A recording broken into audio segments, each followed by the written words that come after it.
usi mai alau whaafafonga. Telefon mai Samoa ia so taitasi, ua au mai amo oe ona o le langolango mai a le talofa voucher. O te whatalofo no tātou o tunu, usi mai alau whaafonga tala tau longo mai Samoa. O le maua lungo le tūlanga o iei le tā longa si iu o mea mamawhai ro tātou o tunu. Whaapere le lei o le no fuanga o lo koleni ma o ina i le tā longa i Samoa. O nisi ia o mafu anga o le malu le ofo le tātou o tunu e au mai le no fuanga. E o a o makoleni iei le si iu o mea mamawha i ro tātou o tunu. Wa whaailoa i le belestere o le tā longa si iu o mea mamawha lea la sangafou o iei le tā longa. Ma le naunau ta inga ia whaalawi roa alua ia le whaatuina o lea no fuanga po se institute. A o le imaea le tausanga nei. O le malolo o sida iei le asosi si ua mea mamafa. E lango atu le whaatuina o le no fuanga. Ai o lo whaia fo i feutu na inga ma whaalawi putonga le tā longa le nei le rolangi. I se feso swani e maua mai ai. Mo le whaatuina lava le no fuanga. Whaalia le fionga tu au Pepe Jerry Warwick le blestene leo le tāronga si ua mea mawha le tunu o se no fuanga o le a o ina ai i a tangata si o tunu o le Oceania. I la tau e wha moe tau si ni o i tāronga te tele wha vau malo e pe o tāronga a le Olimpeka. E le malatu o le le institut sa whaia mōmua i nei le tūlangi o le Oceania. Ai pe o le nei vai tau. Wa te le ale anga i fo iluma o ngā pina o tāua o leo wa iele lango ma stamp a le IWF, International Weightlifting Federation, wa iele fo le lango le IOC, International Olympic Committee. Ia o le institute nei pe o la fai no le Oceania Weightlifting Institute. E patino lava le tūlangi nei, ia awa iele fo i fai ngā fo, o le whaalatonga lavlangi, o la fa o ngā le institute nei. E uia uma mai a li whaia o ngam tamaitai o le tūlangi nei malalangi. E ma whaia ina license pe maua latu license. O le whainga whaule e mo tau vanga whaavara malo. E le ma whaila vai sesi o mātou ne whaia o ngam tau whale atu si tau vanga. Pea le hele license lea. O license la lea. O le wa mai le authority a mātou nei. E ma whaia na maua atu nei le issue atu nei license. A e ta tau na awhio mai masu mai nei. Le ngata lai leo tatu lau whalivo. Le wa mai full authority e issue atu nei la sene fa la fodi I ona tu langa ese on level ese I nei ya samo e fai seminar fa pitoa ma courses fa pitoa ia fa Sicilia ya o le training le elite training camp e o mai le la langi ya toa ala la fa tu la langi ona o le wa ya le endorsement of the International Weightlifting Federation longo winga ia wala saule solo fo yo nisi ta penga mo ta vanga lo Olimpeka o le Commonwealth ia e au le leisa mo mata ngofi le leile tatu tau ma ngai ia tatu facilities le fo so tau au mo tatu malo fa tonga talonga sesno ia e mission tatu naming sponsor National Bank ia fa penana mautinoa ma mautu le ia tulanga mo le matu nga lulu e toi ia lata fa uma le tau sang wa tala lo ia le tatu institute ia le nei fo le tulanga lo shed. I say I will feel the tātou for your institute. Ia, ole sa tau fai pitu mo tātou anu sila ma Australia. Ia peitai. Ta fai alfi filinga le ngata o le fautuanga le fionga le President Lavlangi. Ia, ma sa palo taina e le tulangi de lo sen. Ia, e fio mai ia au nei. Sa lo voio se tapula au ia le tātou au sisi.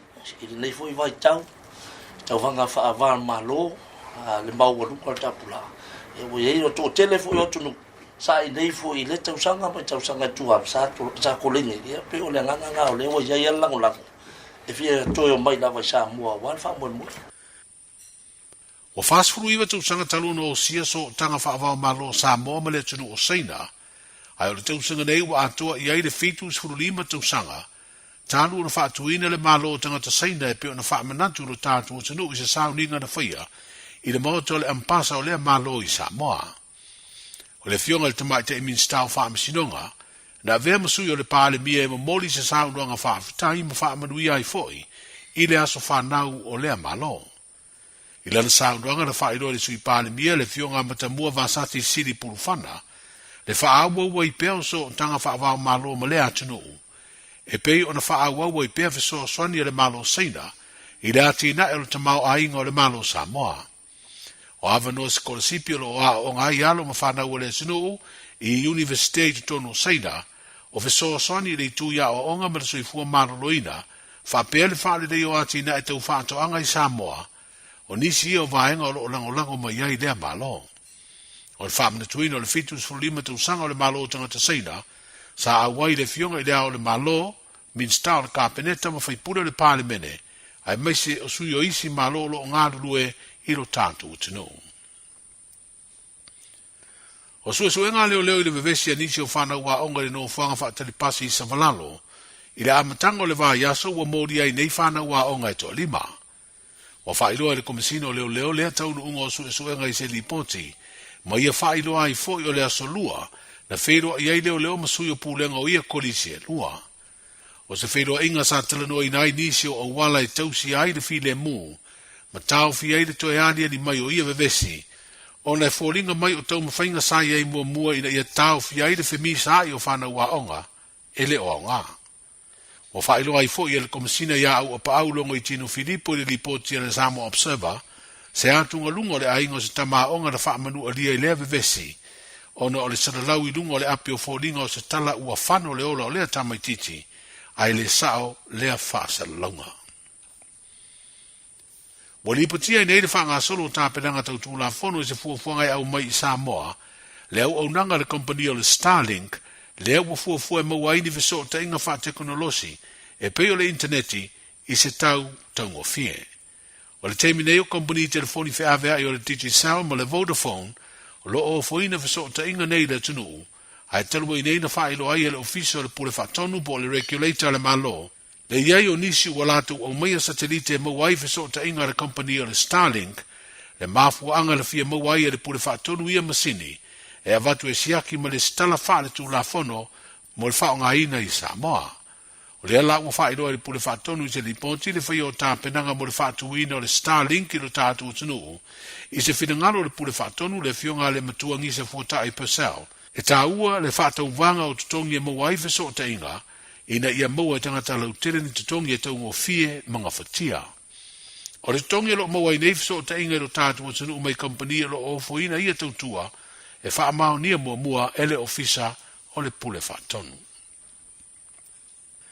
E walu pine auro tasi le siliva ma le pine apa me mea tasi na manu malo ai, le au si ua me mamafa o tātu o tunu na tausi ni oi fiti i le vai aso o mawae. O lea taunu unga ua tūlanga mua ai Samoa i pine auro, na lato maua i lea tausi ni onga whaavao malo, tūlanga lua ai lea tunu o intia. O whailua le whaia onga le tātu au na masii, le fionga tu au Pepe Jerry Warwick, o le au si na malanga uanga wa umanei pe qualify, e tausi ni oi tālonga malo le tau pulenga le awhaia i Skotilani, i le tausinga fau lua o luono. E le koe pōmara ulanga fo i ole. I ole ngi fo i whailua inga, sa longa au si le fia o maku ulanga le kāku.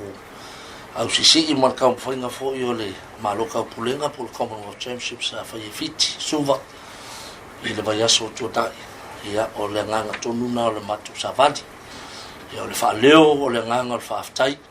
Ia e leo whatova e whai masui o le matu wha la tonga leo si singa me mawha e mese fo tatu au ta alu.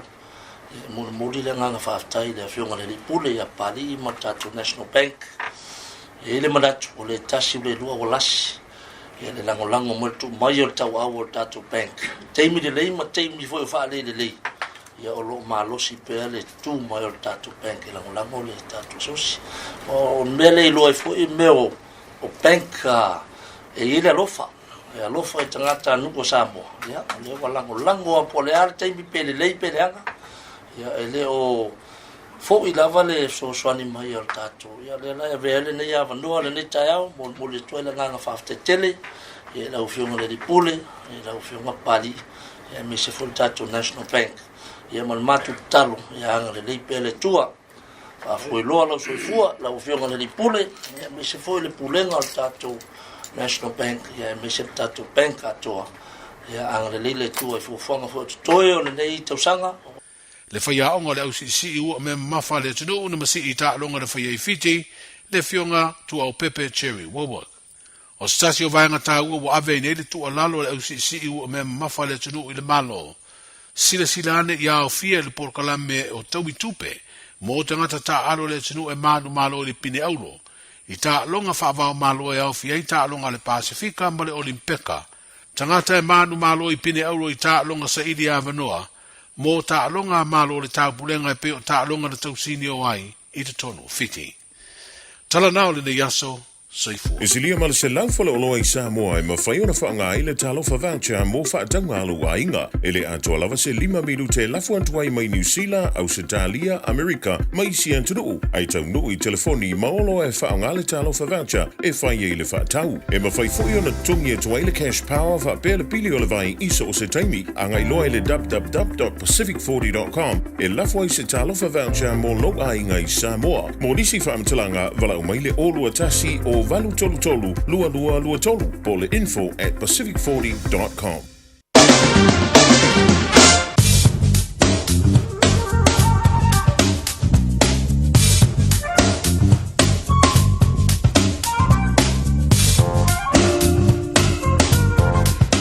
Topa whakona mano le tātou tunu le awina tu muli o tātou tana e pe ona whaponga e na sōr tātou mai o tanga mai tipi au tanga mai a.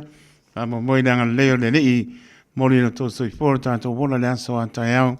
Topa ponga sa ponga mai o tana isi o tātou tunu sta vainga tana le tau ya wa lamo lo sirpi au porklame panga solo. Lo tu malu verpa mo wina ki lani spulu hiva le mapna fana lo iai lo tu mau fo le malu lo postu tolo na mau lalo lo tu malu sabi yang mai sau de sipo pa malu ne yesa le pause timu a o ya au ki nani al venga mo tai ala spari pa timu a o ya le verpa mo wina postu hiva le so tai amo lo malu le pose pulu lona mau lalo so ia mai tau le astronai sulu mātango fia le lape mai tu mo fo le awa ni se vanga au ki lani spulu pitu le mawhanawhana le astronai mulon malu le po se pulu ia baba tu le sa awa fo i pauti munga ia pe mai whaasoro atu i na mātango fia le tau i na sasu pitu le berapa moina le sa ia mulon malu le po e se pulu lona maulano pada lawa si o tātou tunu i Samoa ne fo i baenga o le afiafi ta tono lo o lang sia pe ta so le lopo le li o le bela pa mo mai sa mo lu su li mo lungo lo iai e mo ma lu po e lu as pu ma le pa o sa inga i nu tu tu ai pe o apno pa anto lo matango pe le su la mai kai taia kai hoi o mai kai waka so mai au pani ia matango pe le su la ne so epe me pa ma le po ho si timu o se vai mo na wai kanto roto roma taubo tanaki mano tu matango pe su la o se vai mo na pe plenty pastor Mike in country kisport max pe la mo Wellington ia lo o awa lo pa o naiti munga o se vai mo na wa rubber palms the north navia mai sin tauranga ni se vai nganu tu ai e so clay setse ia mauna tu ai se pa ia lama le pito la lo South Island ia o manu o male manu lu o manu o te minei sa venga na tana le tau ia awa poi lo silfia por campanga solo ia me so le si o tātou no Samoa e manatua pea i Lautitano. Taimi tole mai su tonu mara apirute ua te ai le tu lai fitu tau tua re Radio Samoa su lima i watoru amo. Se mai lau paponga le tātou porklame o le alanga upu pe ona te pena ina e le talenga ia asiaba tui pea. Bum bum bum bum bum.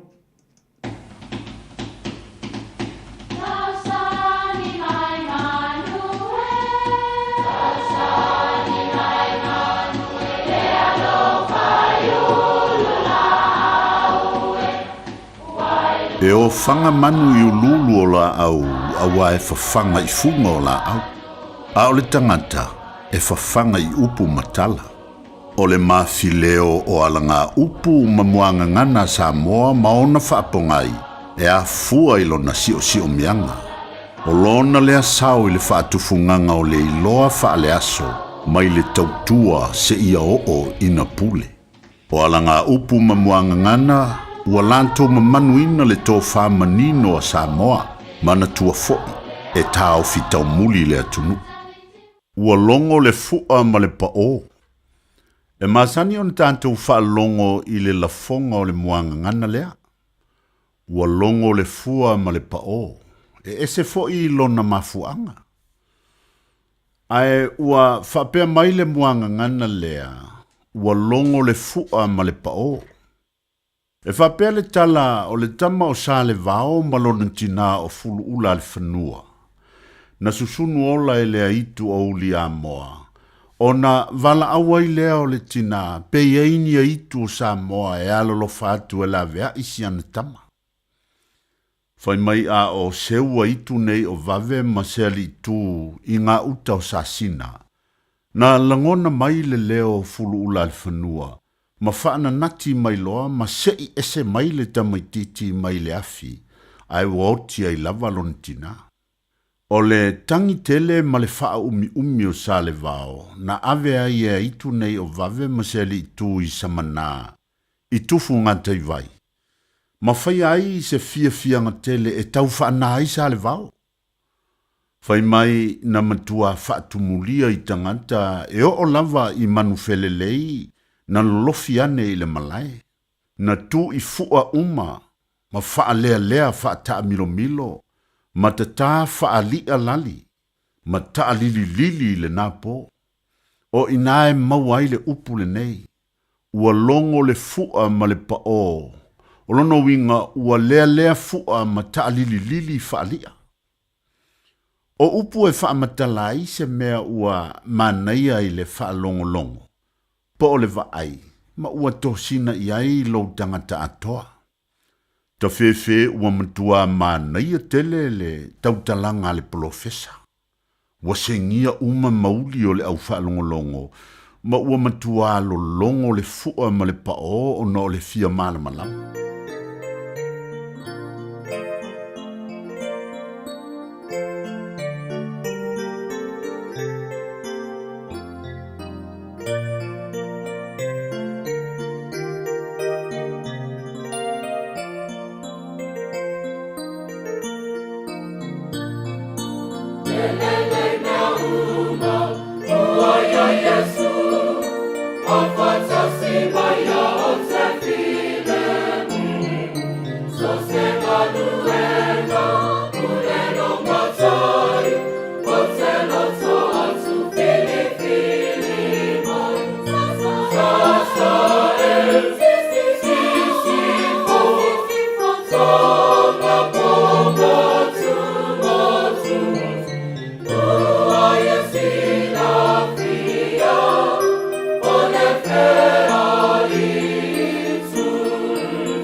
Ele lei mea uma wa ia Yesu si pongmani o le kanesia papotonga ki sona Amerika Samoa mai le pioanga o panga i tua i Amerika Samoa.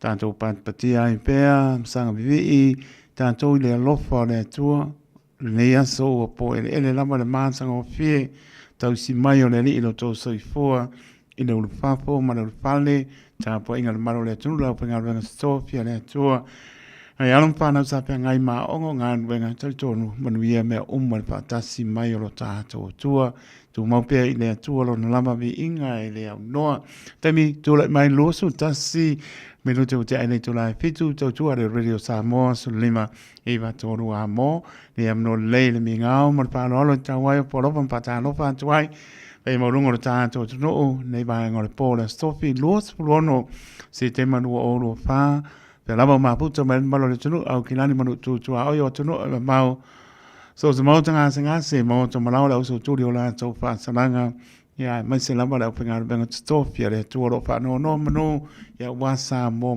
ta o lama na ya no fa nau ta lofa lama vi elo ta to tu o ta to ma puta lungo pe am ngal e tu to po pe am ngal benga le ne yaso pe on ta to vi e pe am pa manu pa ta le lofa le tu sa va pe na leo e le watu mo le fo i mai au mga wenga li spo wanga te au mga wenga tali tono le lofo le li e le singia lo tausi mai lo to so fo mo ta to wolo ya me se labo tu asinsina la ta po inga moto mo la fa ma lo fa tai fa va ta po ia e ma munia to tu fa wa Radio Samoa so lima e va toru amo mo li fa ma lo fa tai foi o tu ale a pinga fo i le Radio Samoa ne aso e pe pon tu ai fo le no fo tlinga se manu po le fianga po mua se manu francisione ia pe ona fa po le tau tu mai po le fianga le a taua sabe Harrington su i le Radio Samoa mai Samoa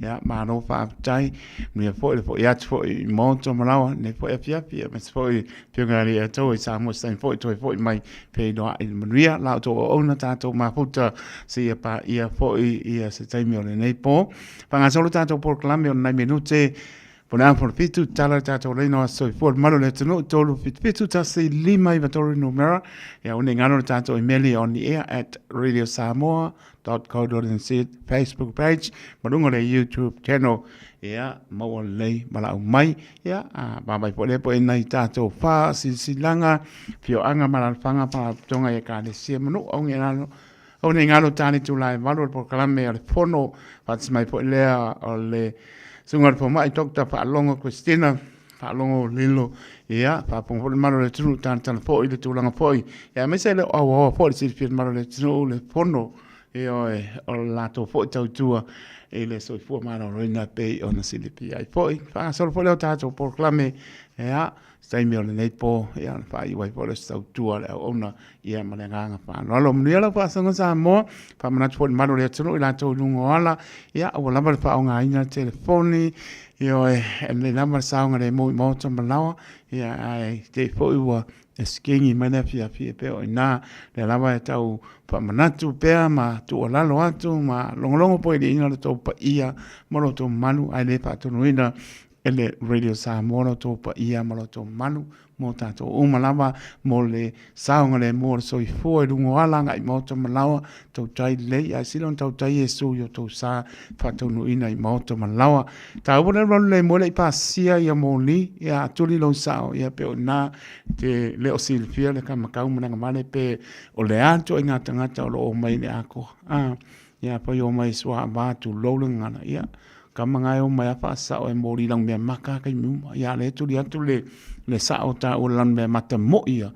ya pe kau ia longa ku ya ta o te le mata la lungo ala ele mo se 10 minute e te kama kau e lo se sila ko ngale lo se sila ya sa ngale mu a se sila to na wa la no mu ya kau ku ya lan me mata ya te unu mauta malawa manuia ta ua tele si sila to ai failo lungo le awala me se awal solina tu la fono ma wa se leni ya le ngata lea o le ma mo fo lo lai sene se ia fo pe on fa manatu tele la mo tato lai sene na wa tapu la alama se lau ia me o points so ti me points o man se fia ya mai a ia ngā lole pasto ma di dia ki munga ma le maru lo le winta wa wa le sele se ya le la ma le pui ya i lo le tong tia ma ria la pa sa mo ne pia la to nga pia nga benga pa ria le tua Beta Drive Doctors i le tau langa wha tau i mangele wha pēr manrua o le vaenga o so singa se pe amana o mia e wha tino e fo i matui pui o le whana witi o tui pui la ko witi Sfulu River mo i la tau e Sfulu tau sanga malunga atu wha pēr matui pui o le furu wala au telefoni 255-25 mo so wanoe wha tino ai nei au nanga o fisa fo mai i mangele i taftafane o le McDonald Amanrewa e taftafane o le Falatusi po le Public Library. Beta Drive Doctors Clinics. Avia maua sosa Omega Ka Diana Lowi Moa Omega Ka Sabale Tau Mofie Omega Ka Fili Mailo Ile Omega Ka Omega Cars, lua selau Kemetis Drive i Manukau po le telefoni o iwa lua fitu 5 tasi lua. Susu mai Manukau ne Omega Ka Umalole Keisile Omega Ka O esi la fia e iwa tesi ma le tolu wha miliona tala le se leni ale UTOS ua toe whaasafua atu i ona sui whai unite i le lua o lua wha. Whai sau teo ngā tupe e teo wha whainga luenga ai lau se leni ina ia vave wha tau nuu se wha moe tā ua a lau a inga wha pe e ka le sia. Wha o ngā au nanga le ANZ po le talofa voucher, le M tala, ma le My Cash e ala i le Click X. Wha afso tai mai le ono valulima lua ono iwa wha iwa, le www.utos.ws, po le e-maili o le info@utos.ws, po le Facebook, le UTOS, le wha aputu ngā tupe teo wha whainga luenga o le mawaenga tau sia Samoa, teo wha whainga luenga e mātou lau seleni, ai sele e oe le manuia. Talofa Samoa, o Atish Narayan, o le Licensed Immigration Advisor mo le Auckland South Immigration Consultants. E visosoani mo so se tu ai ngā visa e malanga mai e New Zealand po Australia. Telefoni mai nei loa i le o valu o tasi o no valu wha fitulua. Po le olua tasi o no valu fitulua tolu o.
Bye bye, I love you, and my head is a super, my love, music.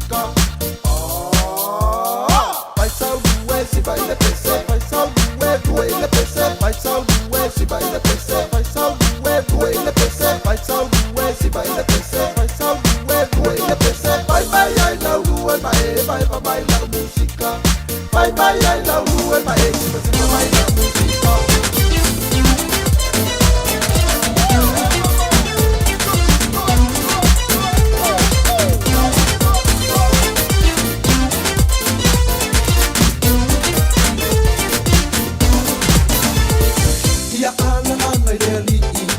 Pesena osana, pa manulo na lofa, pa manulo na biina, dia kuma ala la ngali ai soli para la le fili. Ya ala la ngali, pesena osana, pa manulo na lofa, pa manulo na biina, dia kuma ala la ngali ai soli para la le fili. Soli soli sei soli. Soli matu ai soli, se soli la le fili.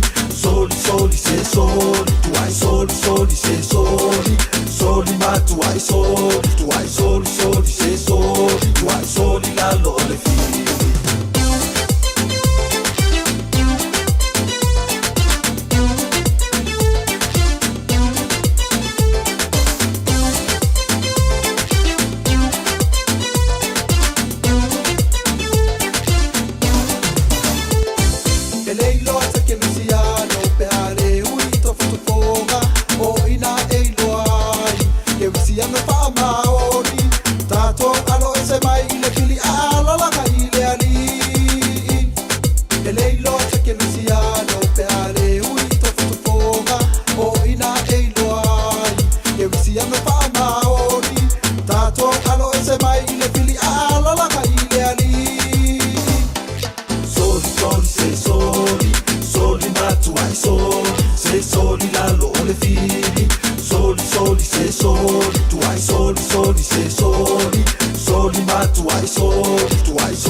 Alon paponfonga Samoa, alon fuide vai de música. Radio Samoa #1 New Zealand agora. Simpson.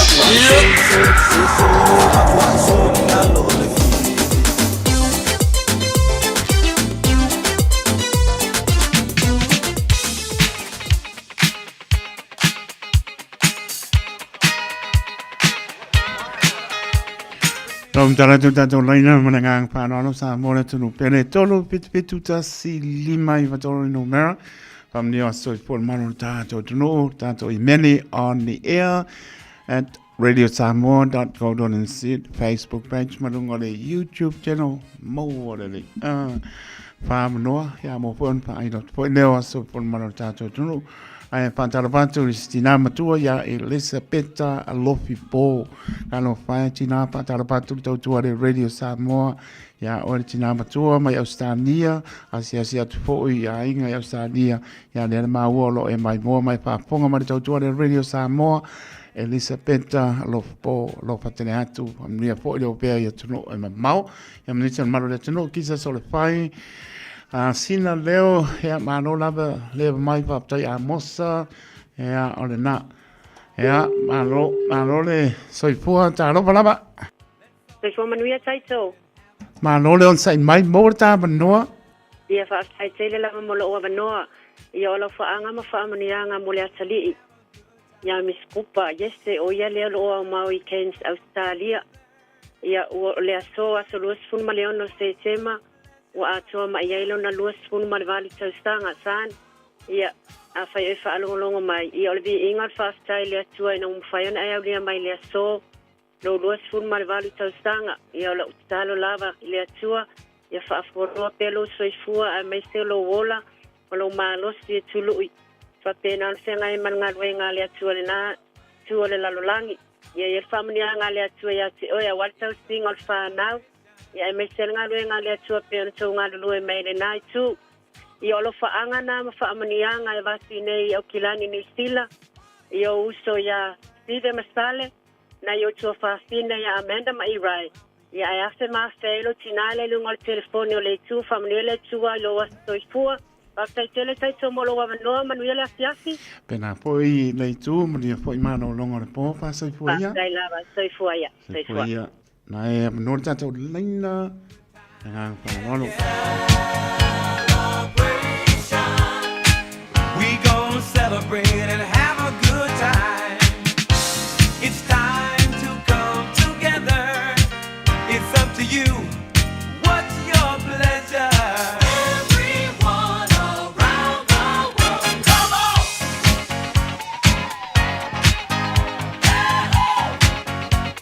It's a celebration.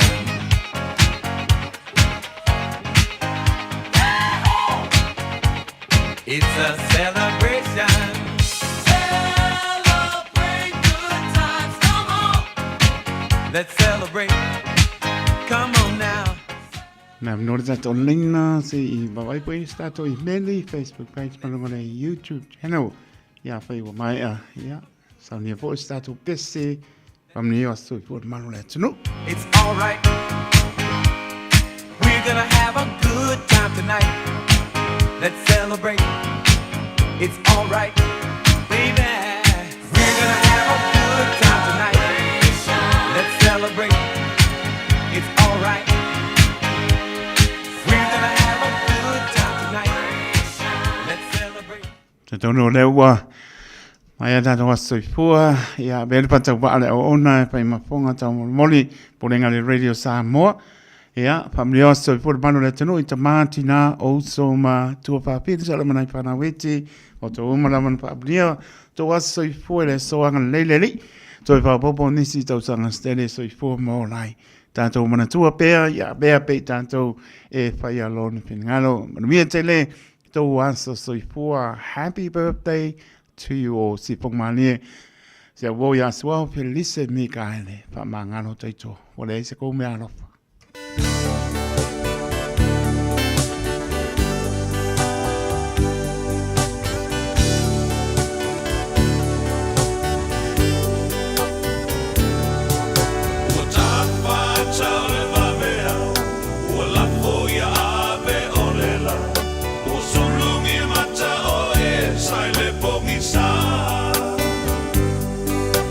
Joy manatu ile mafuta talo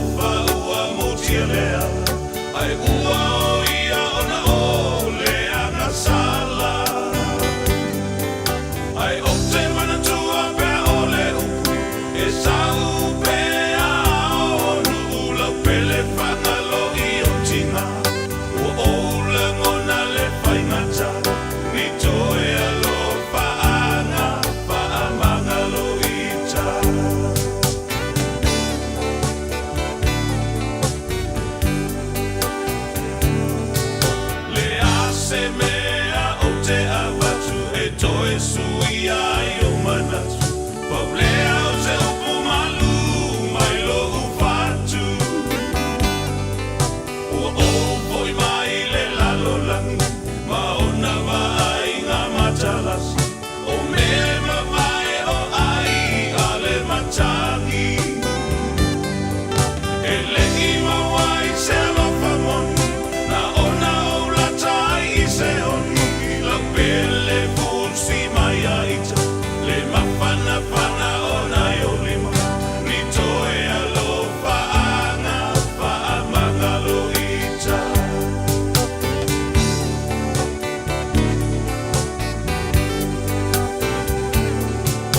Ua vai se ngale mafutana Sa whangi e whatu mauina Ai ole se se ora whaiva alo pilima Ua pongi sa o laua ai I mea ua whaato sina mai Ai lilo o mea ia e whano ai E lehi mawai so fia fia Ai ona o oe ua o misia Lau pele fusi mai aita Le mawhana whana o nai o lima Ni toe alo whaanga Wha mangalo ita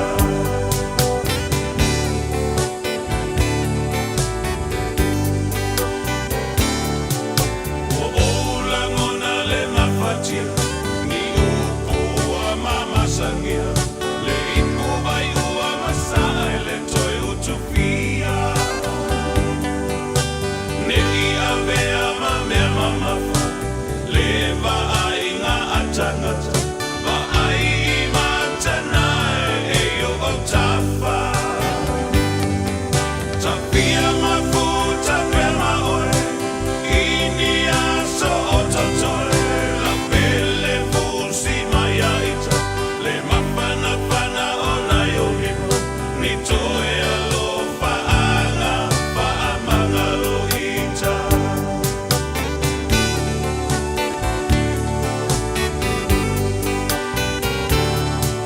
E whaapewhea ona o mangalo Se vanga na lo finanga E mana tua oe ami o whakerisiano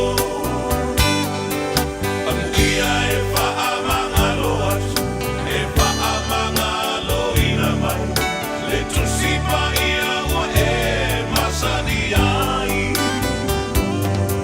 Ta moho moho ngane le taurau I tasilo tatu unga mau Lau pele fusi mai aita Le mawhana whana o nai o lima Ni toe alo whaanga Wha mangalo ita Ta moho moho ngane le taurau I tasilo tatu unga mau Lau pele fusi mai aita Le mawhana whana o nai o lima Ni toe alo whaanga Wha mangalo ita Ni toe alo whaanga Wha mangalo ita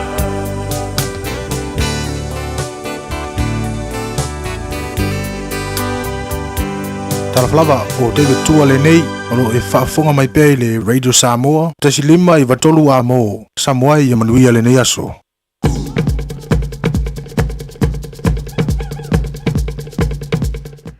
David Tua mai su lima minuta iona tāna le tūna. E malo nisi o tātou whaasisilanga le ua taunu ma leo pisa. O le whaasisilanga le Team No Excuse Sumba. Tānopa Samoa. Mana tuara tātou Sumba ale Team No Excuse I aso tofi uma le vai aso I nai OMAC Otara Music Arts Center I le taulanga whaatau I Otara I le apole ono le fiafi I le aise tongi o le nei Sumba e o e su mai tātou piafiam wha malastino fantasi e a wana tātou soifua mano roina maua tātou Team No Excuse le tuatosi ono panga se lau por se lau pa ono Alexander Crescent I Otara. O le ngalo sau lo minga o le tusi o le so ngā, patisi ai ma le lo minga o le mau pili pili. E mo wai wha penga o Samoa sipo tutuila manua o nisi o talatuu o Samoa o ala ngā upu o le mtapa ioi ala mtai o le whainga o wha lave e pei o whaipoiponga o maliu o le osi ngā o ainga pesila whainga o paolo a si pa aloalo whalanginga o e kānesia ma le tele o le ngana wha aloalo Pittsburgh tā lalo ntau tusi le nā Pittsburgh tā la na le ofisa lava o le Radio Samoa e le tolu ono pātolu Hope o Avenue i Manukau City e mauai monisi vamtalanga bala au le oiva lua no lua sinima i vatolu o le oiva lua no lua sinima i vatolu no mera tala no iai pētanga iane i le stopradiosamoa.co.nz pai mai sa waka mana ia o le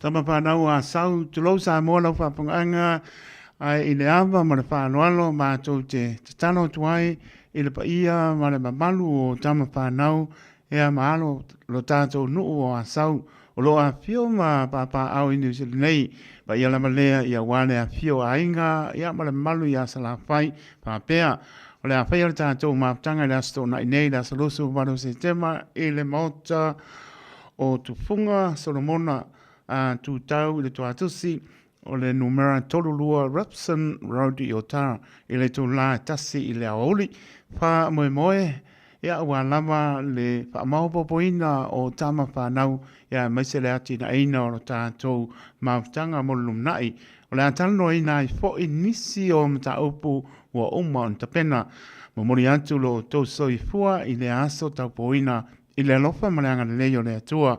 Monisi vam talanga pa so tai ia tupunga Solomona o rua tasi o barufa lima iwa balu o le o rua tasi o barufa lima iwa balu po tu ba pono maleanga pa alo o wale ne ea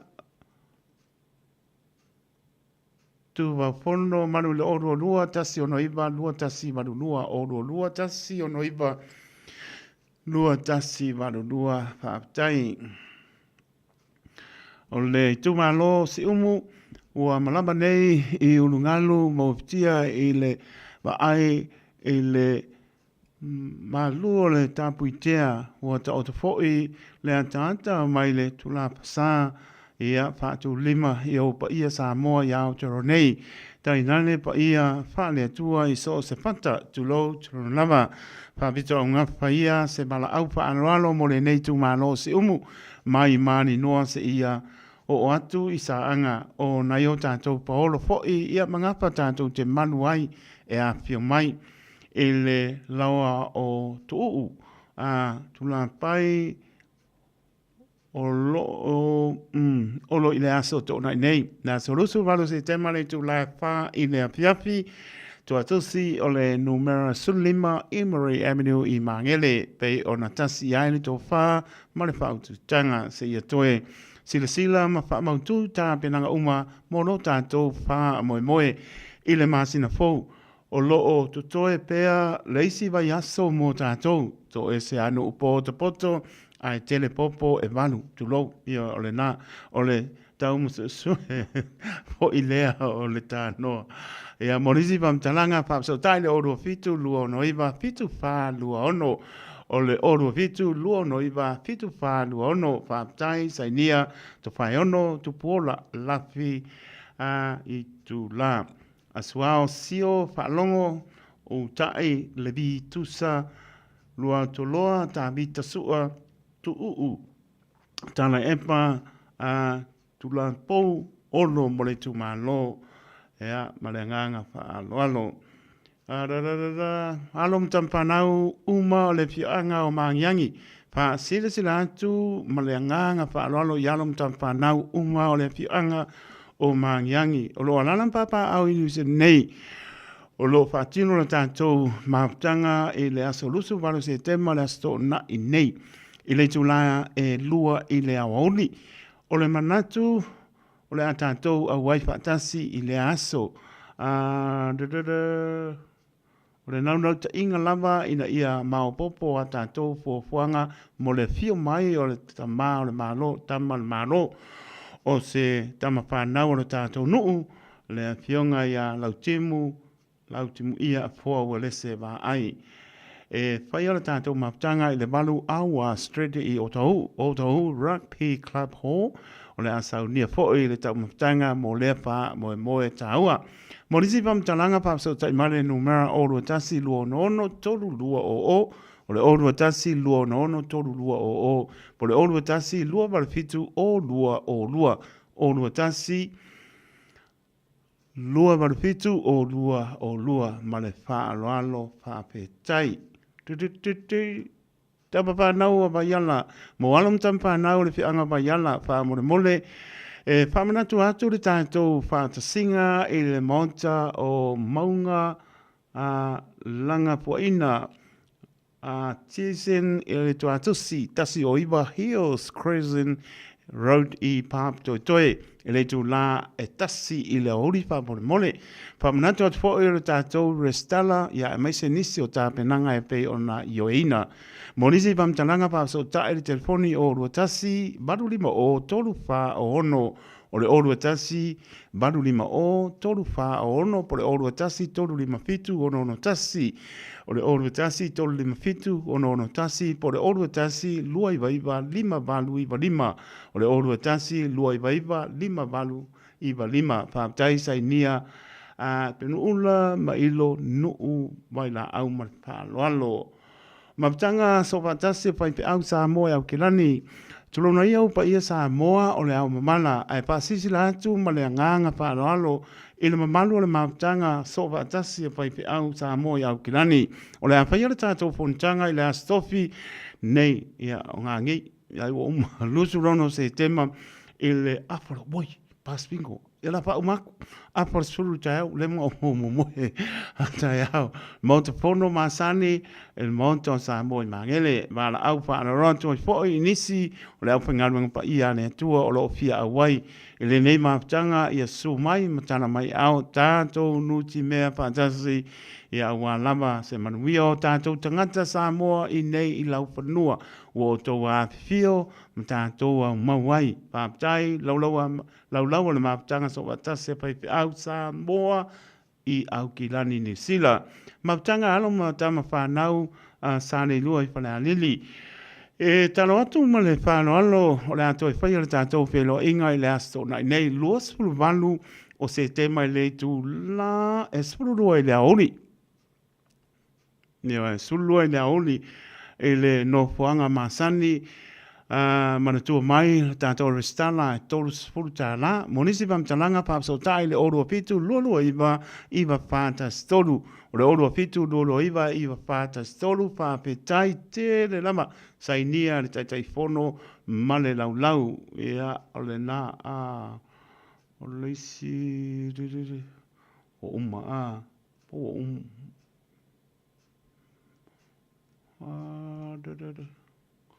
ia pauleo ka ko fa silanga le ko nguma malenga pa lo tai tu la mai ono mi rute ona tala le tu la balu ni sina tanto pa silanga tala no le o iba lo no lo si mai pator no mera ala tanto pa silanga la es pai va ansa ma sa mo tu pele la lava sta un pai vole antoa fa le oina o anga ma fanga ma lu ave fa le potur tau tai sila na tu yama ale numero na o iba lo no slima iba toro numero ta no la fong pi ma to pizza pete su sa ma la to lo no pa to lo hopo e menu in Manukau City ma le anga pa lo ya patalbatu ya Anita Trustman ma lo lava tolenga siaba Tonio tuipea marulu merponge uso kisa sol vai saloi so fa nero ya malo lava pa tai lava pa mai saloi so fa nero ma ainga yo to ya lopteleatu Maria to ua pakas manvia ngai marulu merponge Maria to ua ya lo pa tu mo ma ainga sina leo pa moe Eparotti ya malo lava pa tai ma mai kisa sol fai metong le fua petai ya la Leonardo Mabusua haso Ea ma le ainga alo fatu Nikola ulu le uso pale tua ma no palo mai sini Australia alo fatu ma no fa ma nosi ni o fa ma stino ka ma papa nengi a to tino tama alo fatu Nikola ulu ma pale tua ma no palo mai sini Australia ea ma no lava a tai ma puto mai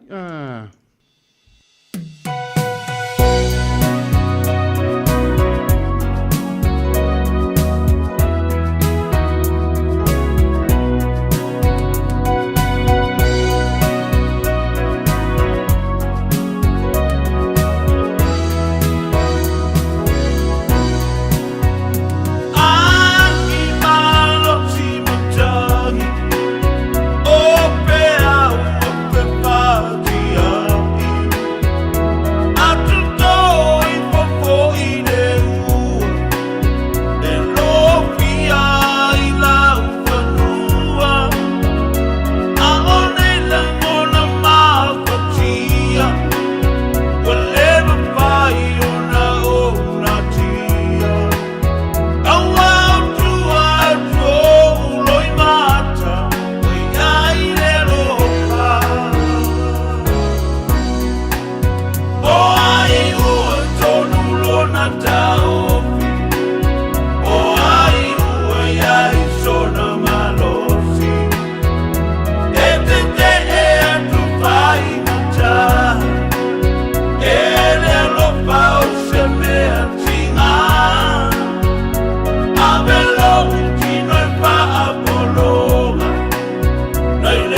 Talofa, we're the Katinas, and you're listening to Radio Samoa on 1593 AM.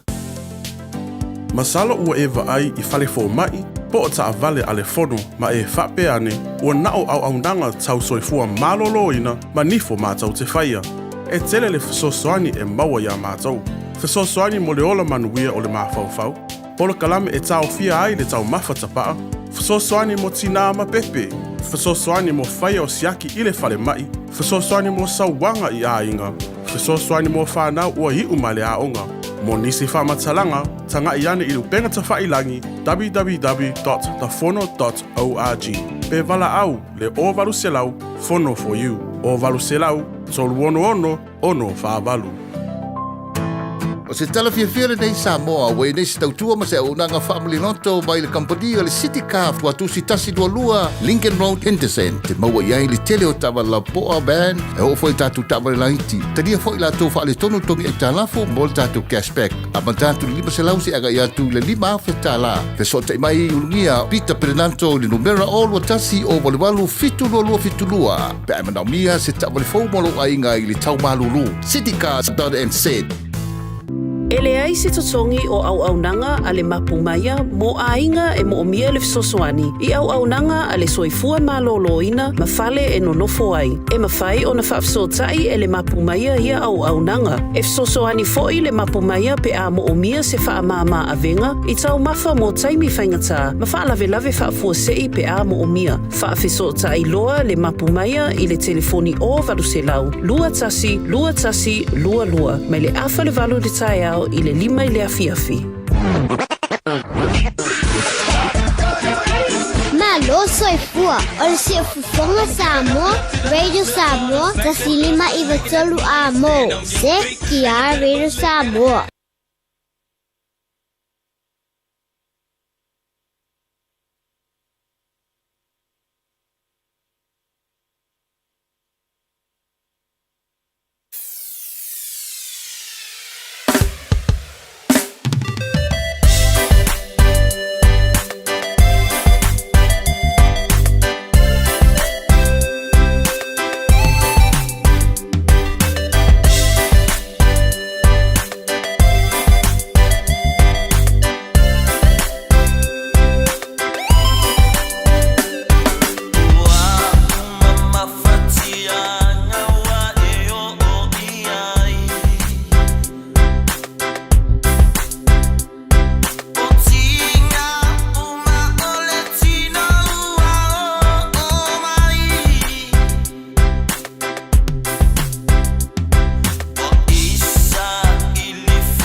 Ia, whātarapat se awo e alu manai o le uso nei e pōla na vai, ale pese le na mausuina i le 5 tausanga tanwai.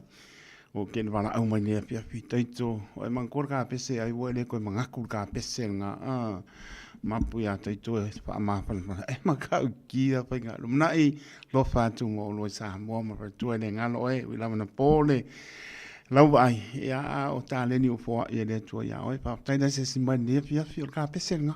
Pia e le koi wa be se le radio Samoa ka pese ane su ko au ke pole o le ala mai il ka pese e o le he for life se tasi po i o mai e malosi ele tino ia e ka pe ai le cholesterol le nao ia marco como lunga pro penga ai len pai la o nga works le Herbalife pe apa pe KFC le fitu aso le pai aso ai se o mai fono le e ko e mai ia Dr. Longo Christina ia me sort mai tai ia Princella tu lilo ia se pa matana fo i le fono o sila fia malo le tunu la to fo ia o nanga linto mai tai fo mai ia me se fo la to o nanga o so ai au kilani o sila fia o mala malo le tunu ia le to no mal mato officer o la tal no ia me se fo io lo fa tu fo nei aso le mental health o tangata fo io wa mafatia ia mafau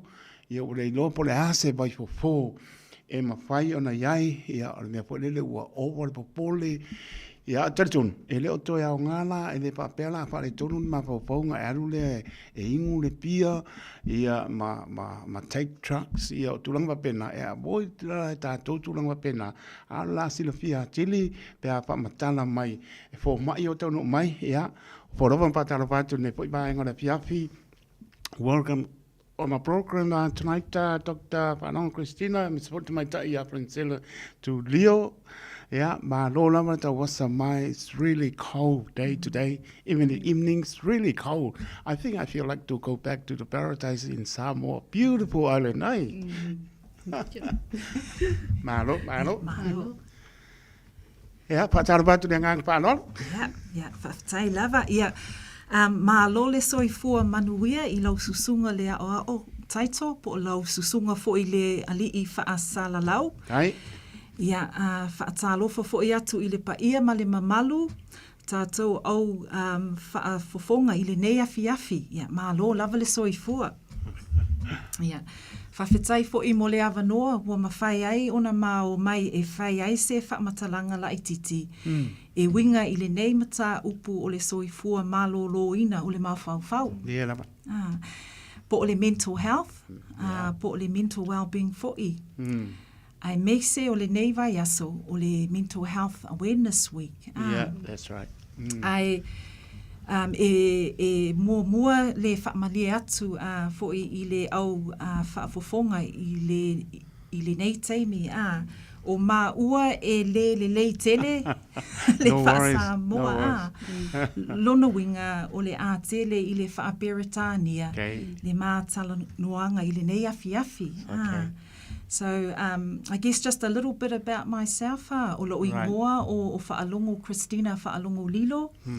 O unuu I Samoa o si umu Bautasi Masai Pipi I Savaii. Not far from Apia. Yeah. 15 miles away from Apia. Yeah, facing a mamau. Yeah. And o te whaingaluenga o ma masela I le langi ola Healthy Minds. O sesi pito o le fono I Henderson. Okay. So I work as a clinical psychologist, but also for mai le mawhauwhau. And yeah, so that's a little bit about myself, and I'll pass on to Francella. Paftai lava. Christina, whātalofa atu I lau susunga taito, po lau susunga fo'i I le ao. Whaatalofa atu I lau whaafofonga anga Samoa I le suafa manu malo o Jesu Keriso. O lo ingoa o Francella Tulilo o te ngā lue o se health coach mo le fono healthcare ma Diabetes New Zealand. O te sau mai nuu o le ulu moenga, whangaloa, fastotai, le au waa au whanga matuanai. Yeah, like Dr. Christina was saying, o te whamali atu, e lele leila o wha Samoa, yeah. O te tama whai atu e wha mālama ina, atu I le inilisi o vaenga. Good. That's good. Malo, well, you can go ahead now, Christina, whatever there. So, don't worry to say, but it's good to mix it and I put it in whatever when I hear what you're talking about, Christina and Pancel. Go ahead with your programs. Thanks very much. Yeah, okay, thank you.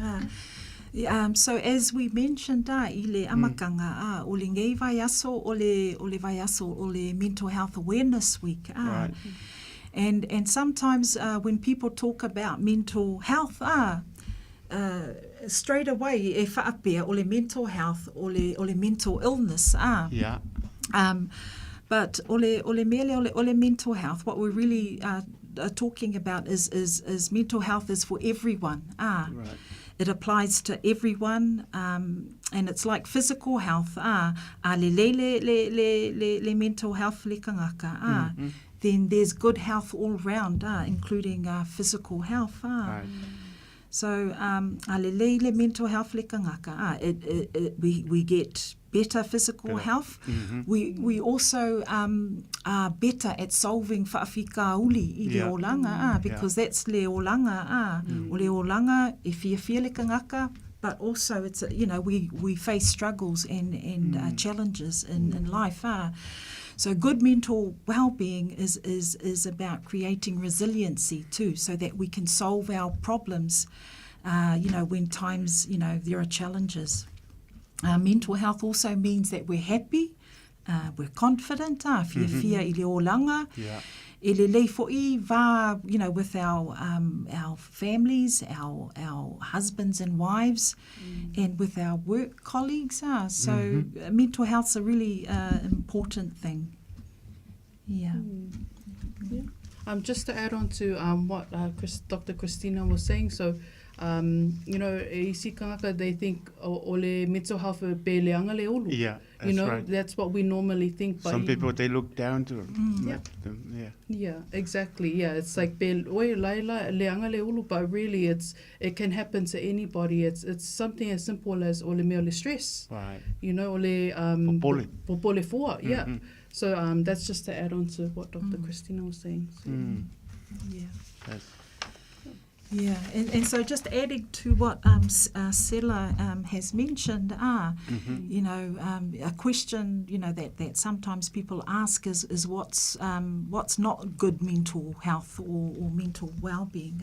What does it look like? And so like Francella mentioned. Quite often, o ka kou Samoa, we go straight to leanga le ulu, and there's a stigma attached to people that might be experiencing mental unwellness, But mental unwellness is different for a lot of people, So for some people, it might be that they, become depressed, which means so being sad in life, that's normal, but having something like depression is like being sad for a very long time.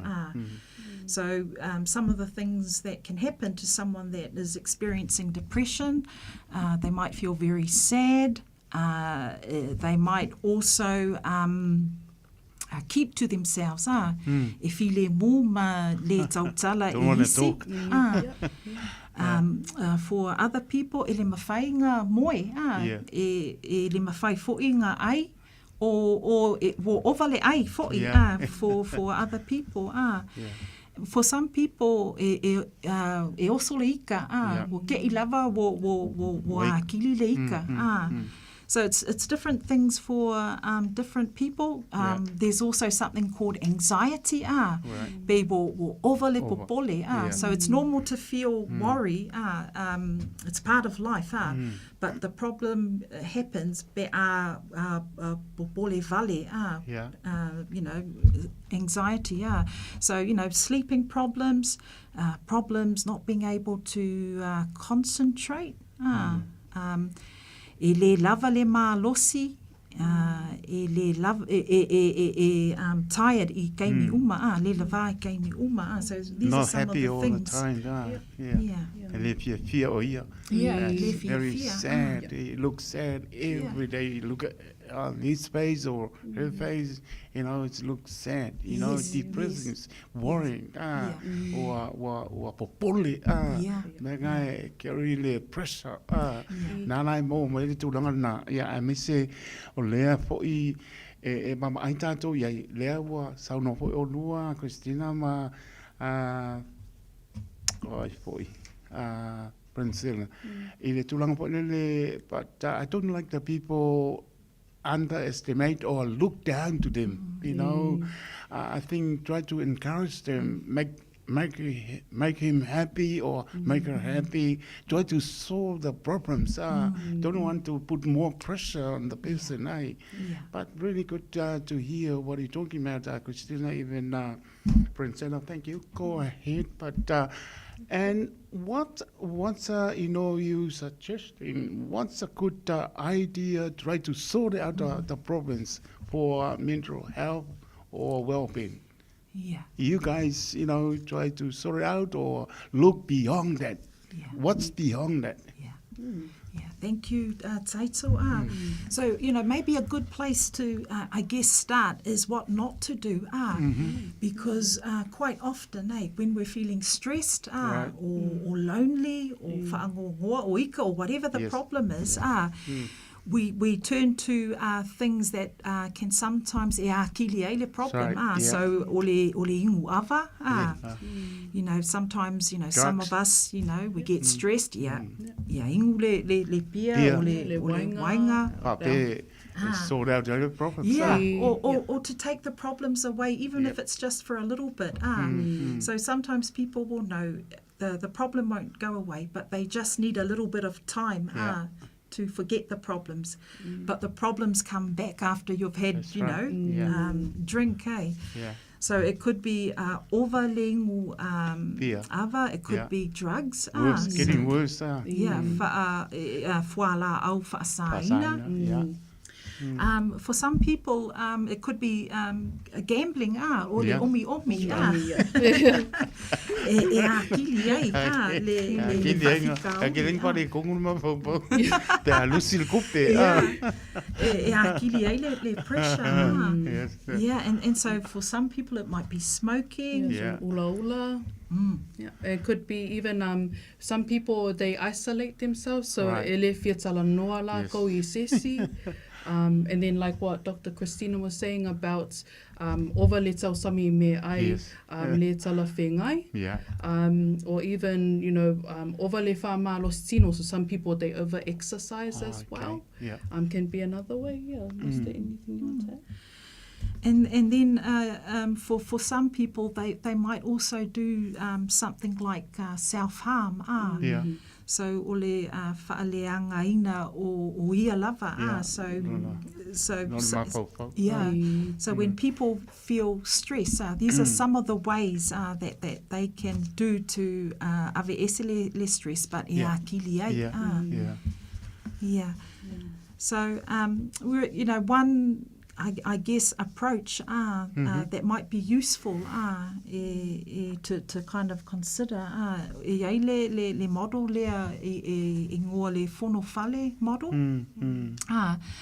So o le whono whale model, it's a model sa develop le awhionga fui maono Carl Pulotu Enderman. So he's a well-known mental health expert i le kako community. So he developed this model called Whono Whale, and it can be really useful in terms of how we see our mental health. So it's like e whaakukusa le kangaka I le Whono Whale, le maua I Samoa. So e iai le whaavai le whale, and in this model o le whaavai o le ainga, e iai fo'i le whale alunga. And in this model, that's the culture, po le anga nguu fo'i. E iai fo'i pou e wha, o le whale tino, le mawhauwhau, le whale anganga, maisi mea. So what this model says, malosi le fale le tangata, Yeah. e malosi fo'i le well-being. Right. So we thought that this might be a good model to talk about some of the things that our people, that can help our people in terms of their mental well-being. Yeah.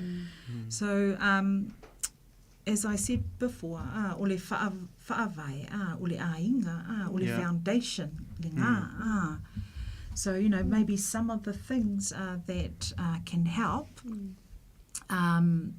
because, you know, if we get on with our family and we look after each other, that improves our well-being and mental health. So it could be things like e kalangoa, ma whaasoa in the ainga.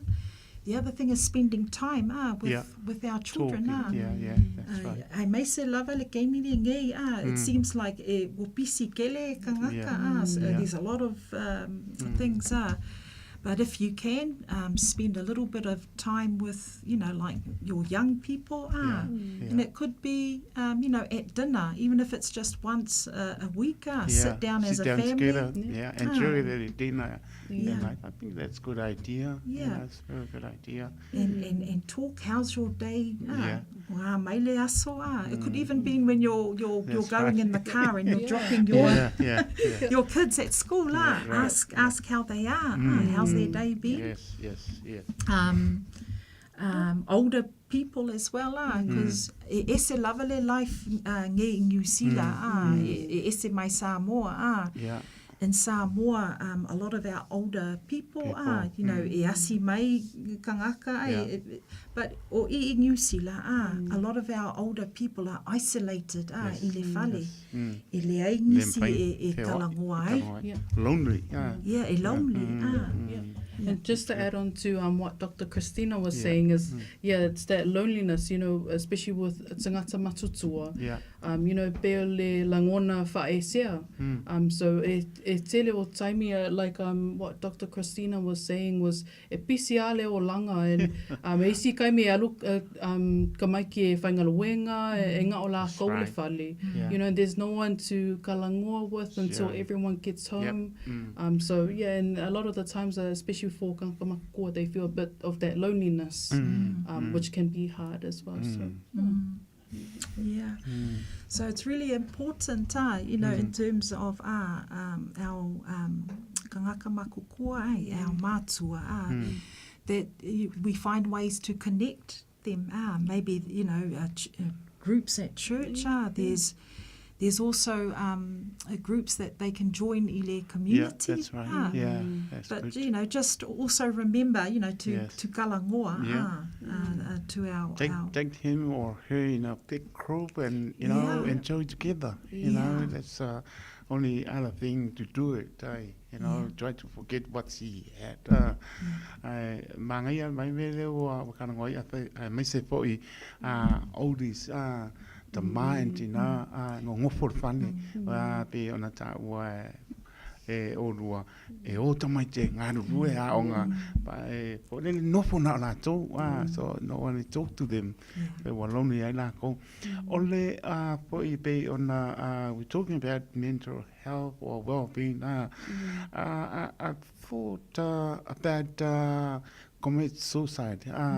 Try to sort out the problems. What's a good idea to sort? It's very tough.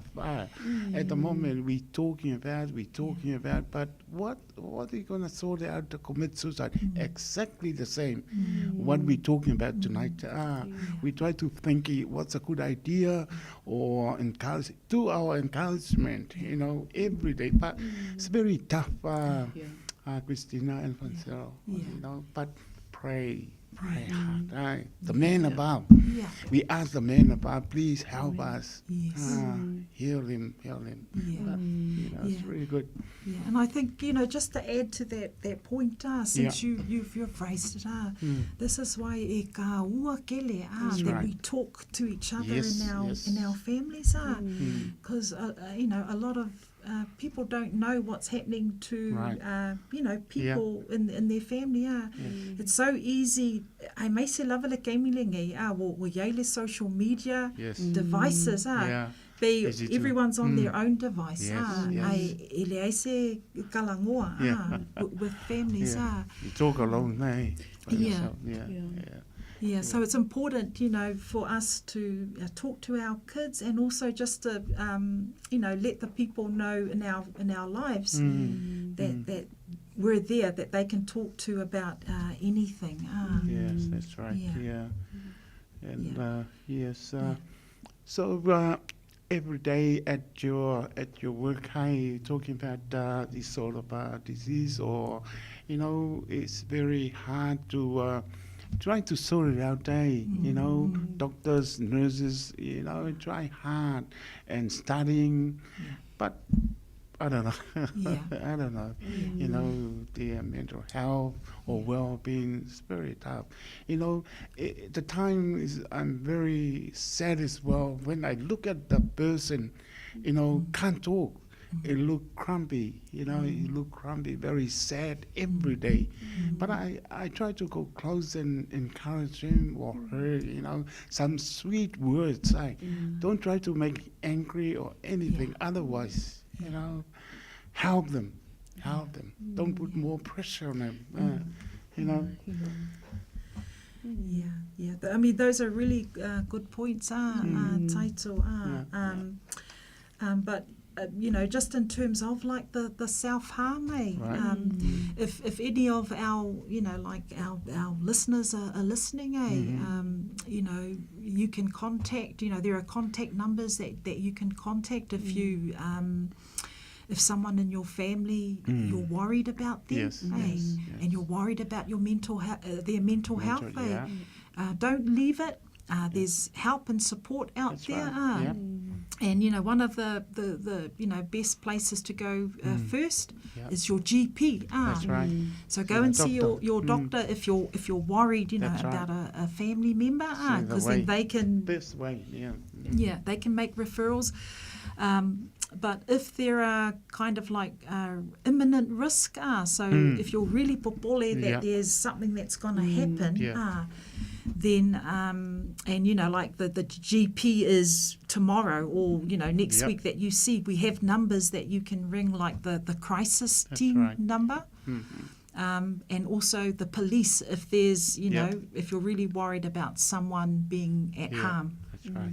Yeah, I think so. The way to do it, ring the police to sort it out, and if you get, as you said, when you look at it, it's getting worse and it looks dangerous. That's only the way. Sort it out, the police, but that's my good encouragement all the day, all the time when I work on here at the radio.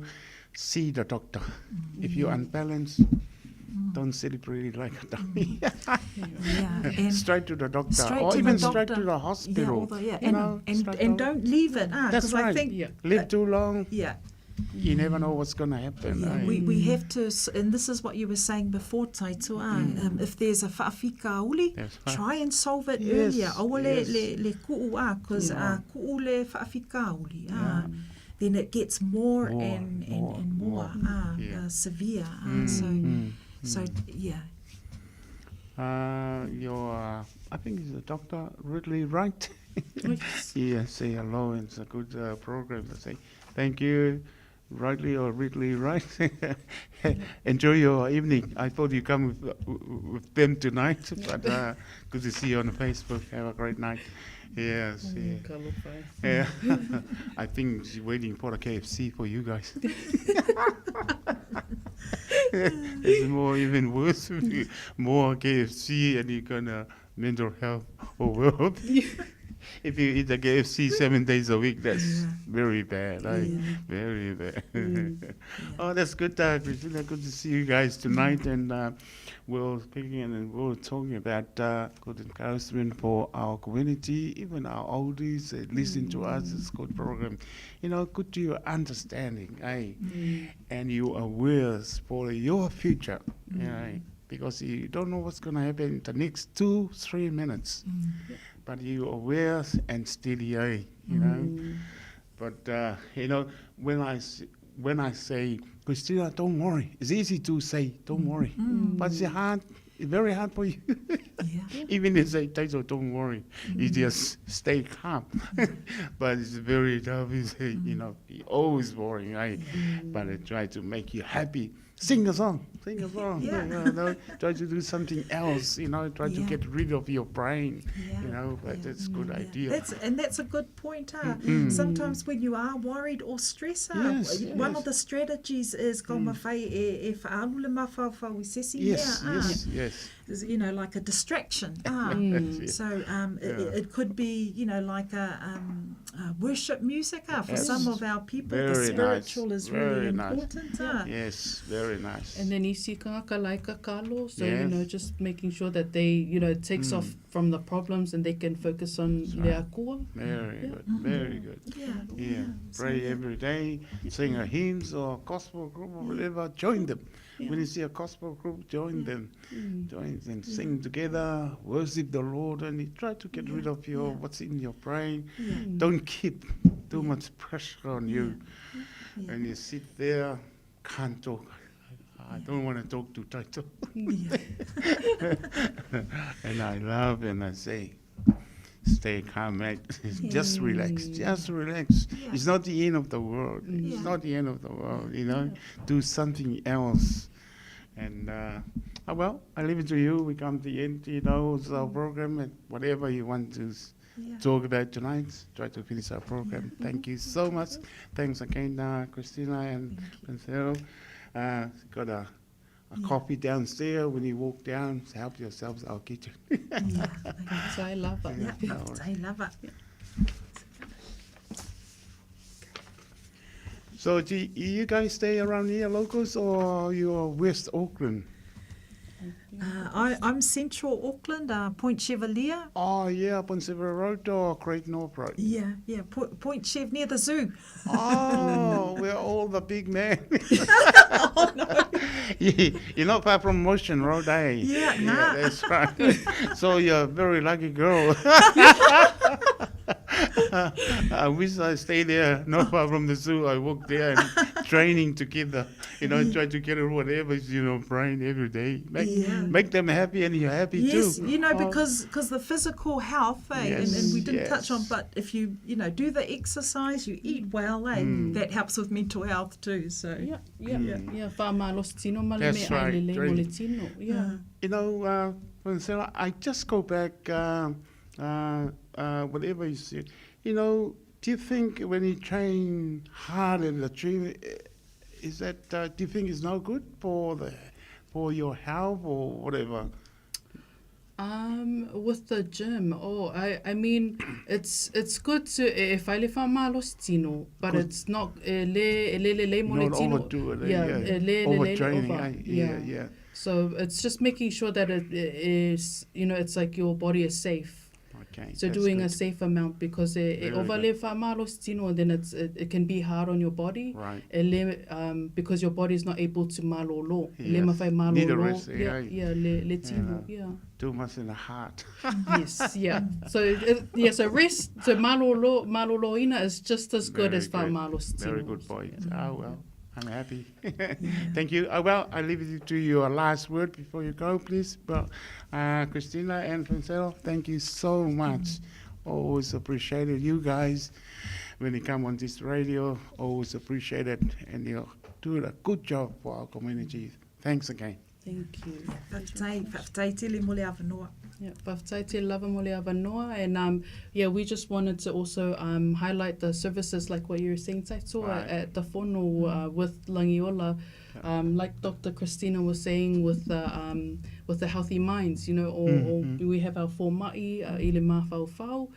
We have our the rest of our team, so o mātou health coaches, or mātou whesosoani, mātou e ngalului whaatasi, ma tangata i le whaamalosi ma awala e whesosoani i le moe, me ailelei mo le tino, ma sootanga mo tūlanga o mea tau soifua maloloina. Eat healthy. Yes, eat healthy. So we do have our team and we help, because, like you were saying, Taito and Dr. Christina, o le mea o le physical health can also help with the mental health as well. Right, So, right. yeah. Good one. Anything you wanted to add? No, I think, and just to add, so Yeah, we're yeah, yeah. one more thing. So we're the Langiola team, Healthy Minds Ilefono, but the Fono also has other services. So we've got GP services, dental service, ngifo service, social services, and budgeting. Because budgeting is really important too. You know, because financial stress popolele kupe so we've got those services as well, and we're based in Henderson e Ailimako office i Henderson, Manorewa, Blockhouse Bay, Male City. Oh, okay. Yeah. Oh, that's good. Whaftai te le lava mo le avanoa. Oh, well, thanks again, Dr. Palongo Christina and Francella Tulio. Thank you for coming. Always appreciate it. Look forward to hear from you guys or see you guys in the near future. All the best in the near future. And God bless on the road. Go home safely. We'll see you soon. Yeah. Thank you. Good night. Yeah, good night. Whaftai. Bye.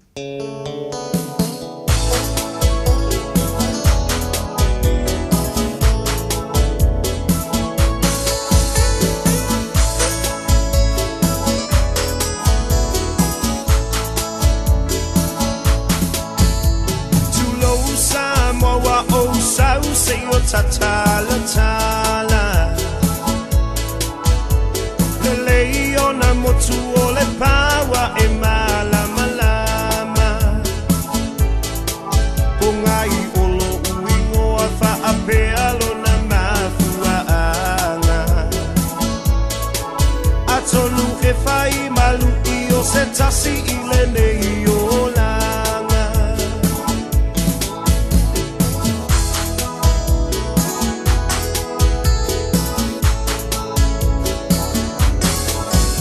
Tasiva malulima e te upea I lo uanganga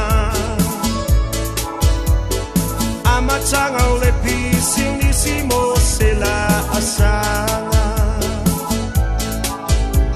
Oloa male fale aeta o fie matai Manatu I le malosi langona I le vai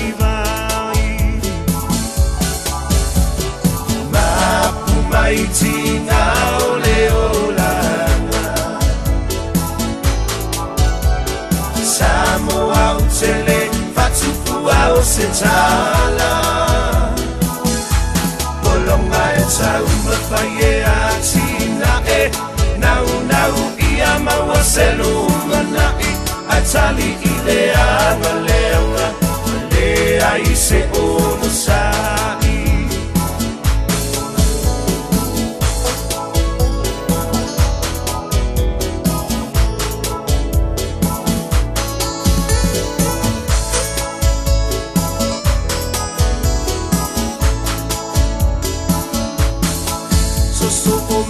Tau sanga fea ngai pea mawhainga tā Nono fo I malono uta Wa pei I tau se pango tā Talafe avea I solo molia I le tula fono Whai mai e tafi e se ita o whanue umi e sa o loto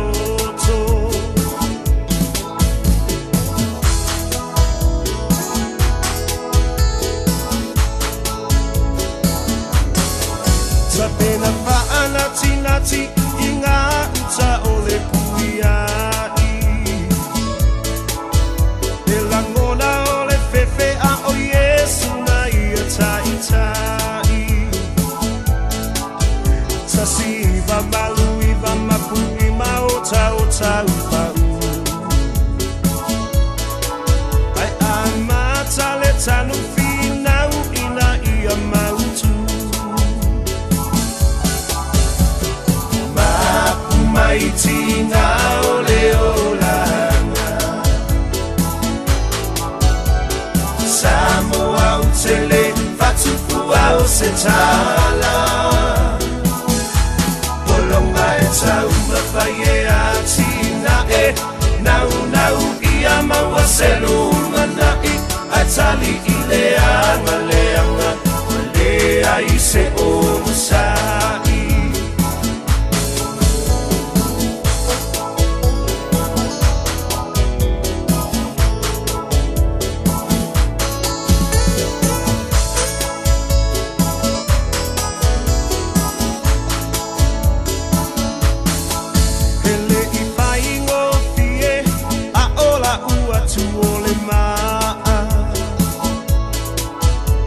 ai tau fi mai wale angai ole auala sa tau i pea finau i se mea ua moni aua o matou lava o manono fa'a maoni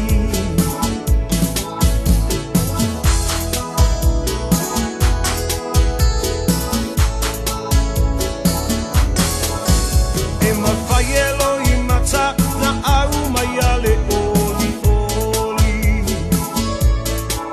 aua e tofi mai langi ole nuku e whai mo tofi o fa'a manuianga e maua i le loto o le sa'i le mapuitinga lea ua wha'aingoa i a upasi mapu mai tina o le olanga Samoa o tele fatupua o se tala Polonga e tau mawhai e a tina e Nau nau i a maua selu manai A tali i le anga leanga Lea i se o musai Mapu mai tina o le olanga Samoa o tele fatupua o se tala Polonga e tau mawhai e a tina e Nau nau i a maua selu manai A tali i le anga leanga Lea i se o musai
sai lua ina o te leilo ina o le alofa e anangata ana lese no oe o te le lailoa ele ai se alofa e fa atu saina a o tinga e te tu mai pea a tau mamao e mano mano lia ana lese noa oe o te le lailoa oe lo umalosi lo umalua papa le fetuta I alla I lo uolanga lo ufatu enuti pe atate te a ana lese anoa oe usele lailoa usele loa ina le matui tui tinga tinga le lofa na te sai lua ina usele loa ina le alofa e anangata ana lese noa oe usele lailoa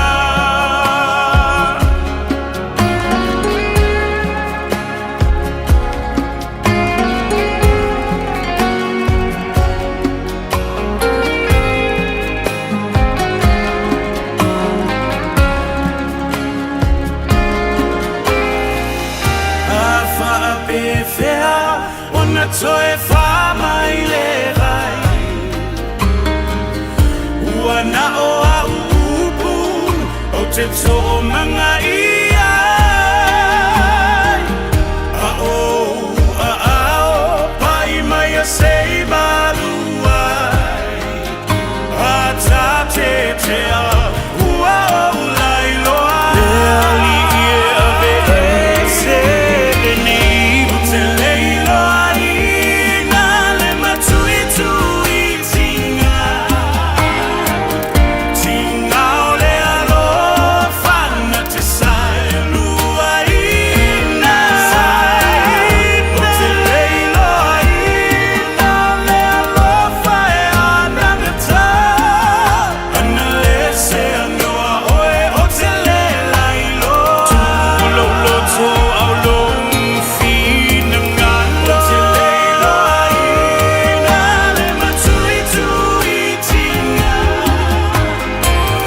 tinga o le alofa na te sai lua ina o te leiloa ina le alofa e anangata ana lese anoa oe o te le lailoa tulo loto au lo fina ngalo te leiloa ina le alofa e anangata ana lese anoa oe o te le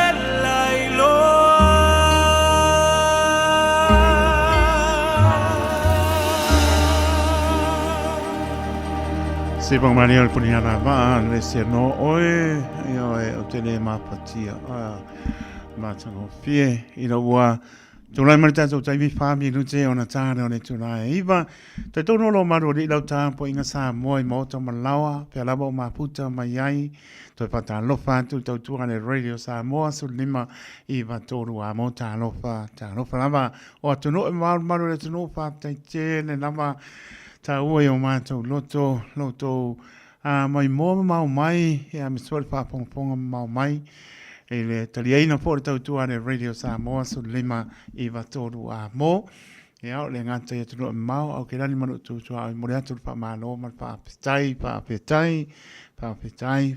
te le lava pa mnia le li manu le tunu he o lava nai alom pa nau tau tua le Radio Samoa su lima i watoru a mo ni se po o pia ngai mga wenga yang le li nga wenga nga no fia ma pa maoni o lo pa maoni o mala nga wenga te anu ma fia ai le pa maoni ia o mala nga wenga tau no le fale te no fo la lo e langona lo pa no pe se me o misi a na o ele pa maoni io ia pa maoni lava ia o le na te anu fia e mano lo fia to usu fia wale wa faia ia nga wenga pa mo a mai se lava se i bala au o le pule te nga lue ai pe to tasi pe to lu ko lu nga lue ia o na lava mo ai pa dia lole lu se lau pa se nga lue ia wa le te me nga lue ke o testo le pule pe ia se su e po ko pe mo ia nga lue mai a ga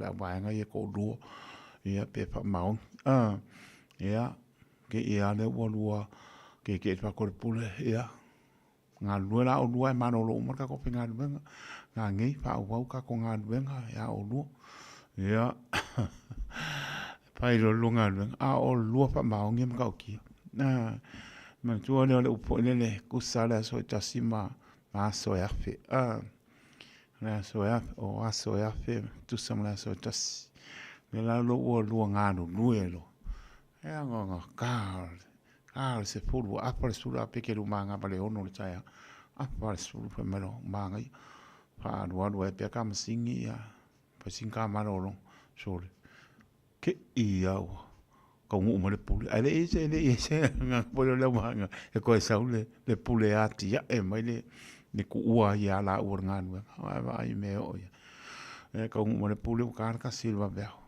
taua ko su e mai pole ya la uma ka penga po se me a lofa po mo se la po ngesi a la o ele kala ngol pule i la ko ai nga mar penga po ngesi ko no le pe ka mo fa ma so le mo le pule sa pe mo le pule so le wa ka ngun wa ka ma ai na mo le pa mo ya fang no le pule pa no le ya ola vanga venga ma no nga no ai ka penga no abe o uma vai do local po ame o lai kongo do local ya o lo ma ame lo fa ya no mai ne po le apa pe la scofinga kuli ya no mai le aso vale yo va so le va kulo pe yo esse fanka le o ona le yemar fa maungi o lu fa po mai ya il meo no fe ka ngisi el leva maungi ya pa ko foi le ase si ato to so fo me ola ya tanto tau pai me sili me wala winai o e ma uma tanto uma pai mal pa maungi le lo le pule me lo ko yo ya la si lo mai ia le mai le lang ya si lo mai lo tanto tua le fa maungi ma le fa maungi ya ma no fa tan ma le no le tanto folau e foi ya me se tanto ang ento le tanto ya le masina no fia le la un masina lo naivo o ko ya topa ya spulu masina ya me se foi ya le foi wa nga atu ya sauninga ya ole asapa pa ya va to la va pa malo pa tai lo pengan venga pa ia le tua tai o la ma moe ia me so a nga sa ta penaina ia lo fa ia la to preparation mo le White Sunday o le Barcelona lua o top ia pa mia le li io pe ko kasi al vaso ngi ku ole wa on ko le ia pe mo vaso le tu al vaso ne pe le ia ma lo tomati ia ko angalo io ko anga mai po le ana be panga ma ia ko anga ya o fa sa mo fa sa mo fa ngor ka ko komiki ba ngai ngana fa ngai na tono man ya me se lavo a nga sa lo fa pengan ko lengi mai ngana na yalum pa nau ya me se lo ko lengi mai ko lo fa tama martine lo fa sa ngai ma tu ya ai no fe ngui ma tu ai fa sa mo ko komiki ya ai manuia ta ben pelanga so se kane sia me se la pengalong pa ia le tu ya ma se so sani fa ya nga sa mort penaina ya la tu tana lo tamaiti ya ka loko ka maiki ya la tu pa mengalia ya tana po i fa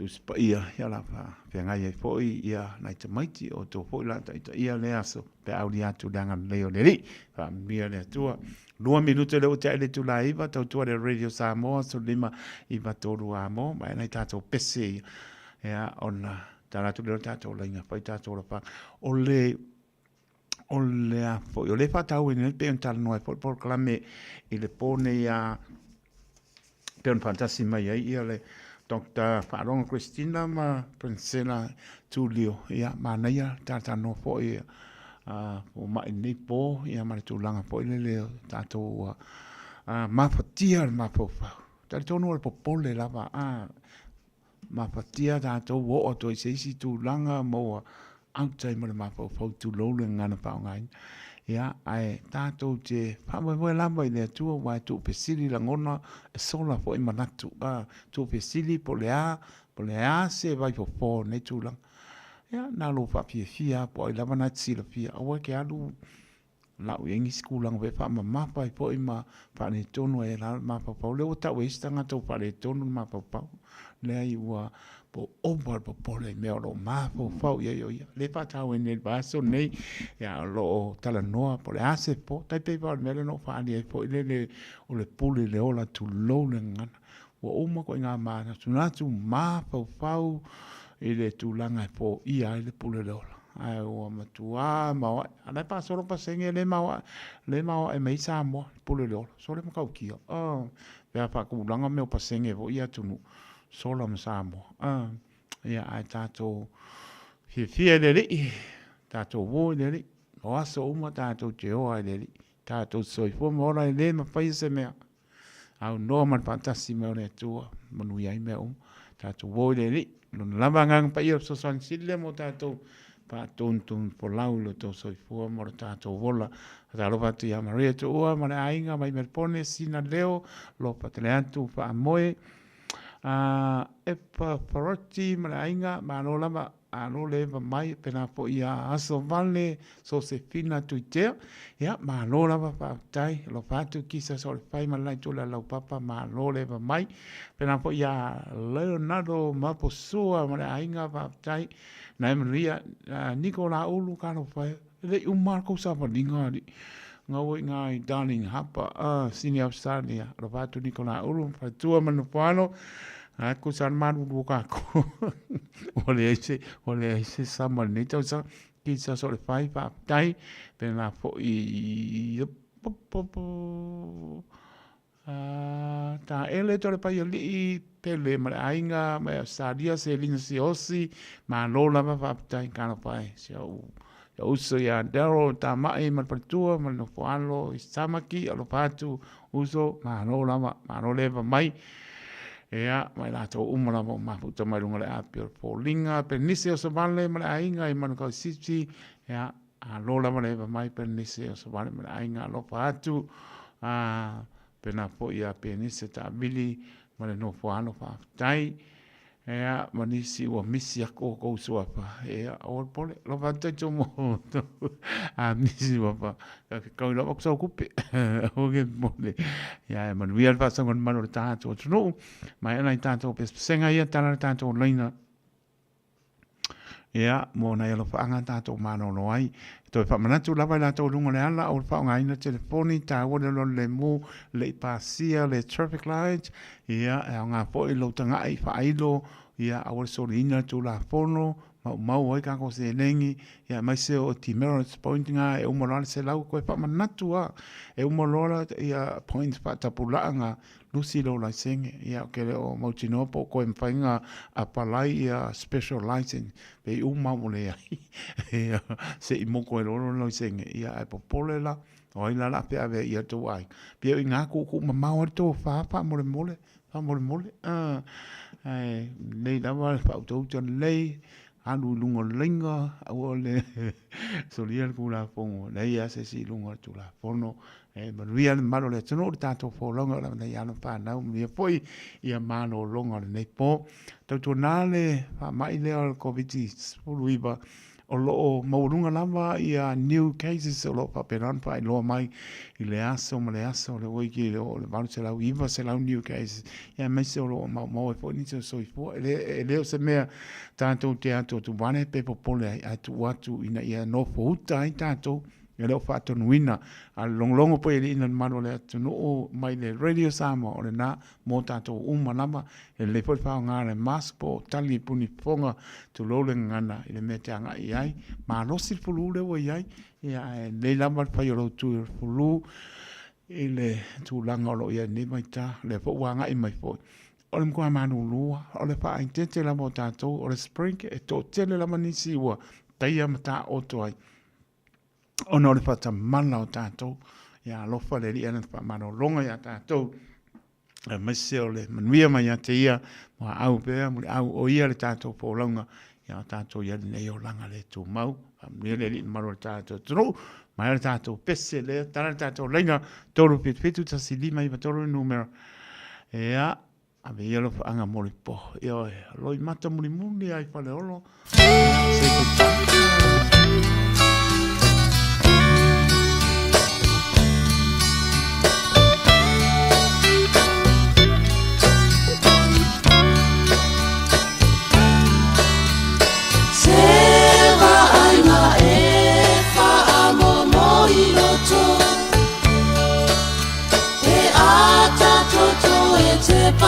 Si fale olo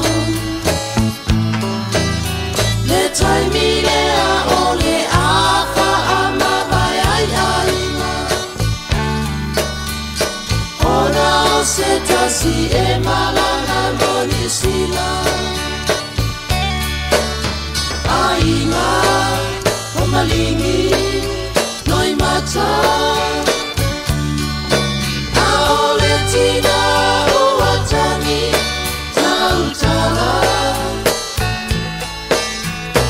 Sole ai longa ata toto te ino ai Ua pei ai o se tangata e maranga le langi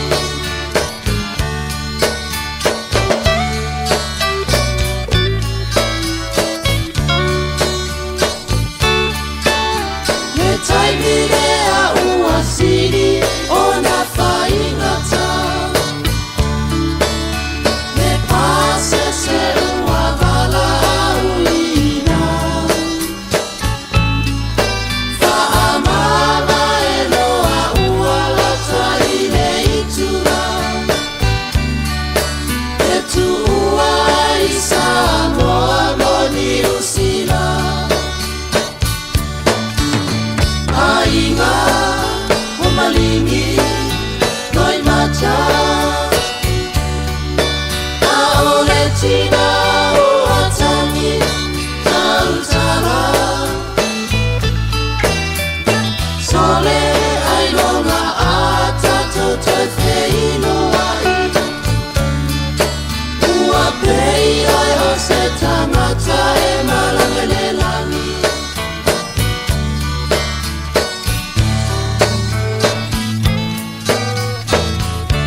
mi amor, tú sabes lo que quiero. Me dices que no entiendo, sé que estás mintiendo.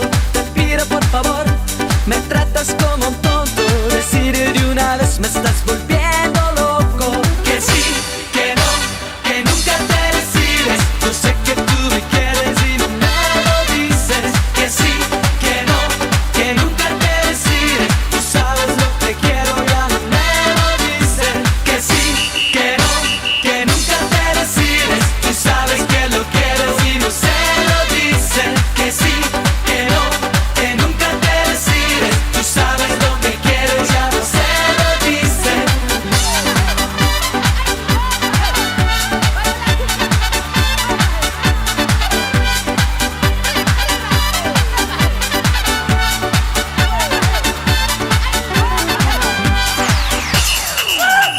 Escúchame mi amor, te pido una alegría. Te ruego todo el día, te ruego todo el día. Te pido por favor, me tienes como un tonto. Ricardo Nieto loco, Ricardo Nieto loco. Que sí, que no, que nunca te decides. Yo sé que tú me quieres y no me lo dices. Que sí, que no, que nunca te decides. Tú sabes lo que quiero, ya no me lo dices. Que sí, que no, que nunca te decides. Tú sabes que lo quieres y no se lo dices. Que sí, que no, que nunca te decides. Tú sabes lo que quieres, ya no se lo dices.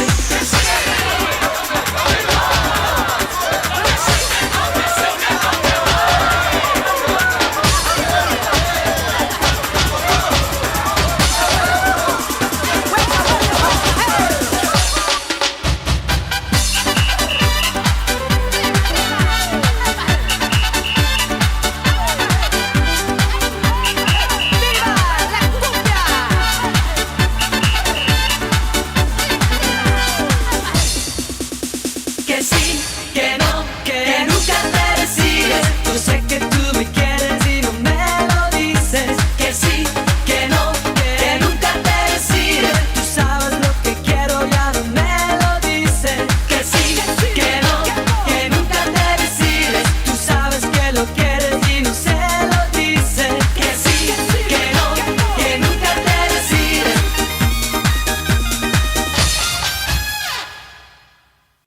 Ua na o le Radio Samoa se furulima iwa toru a mo e tautuaina o e ilaungangana fitua so le vai aso.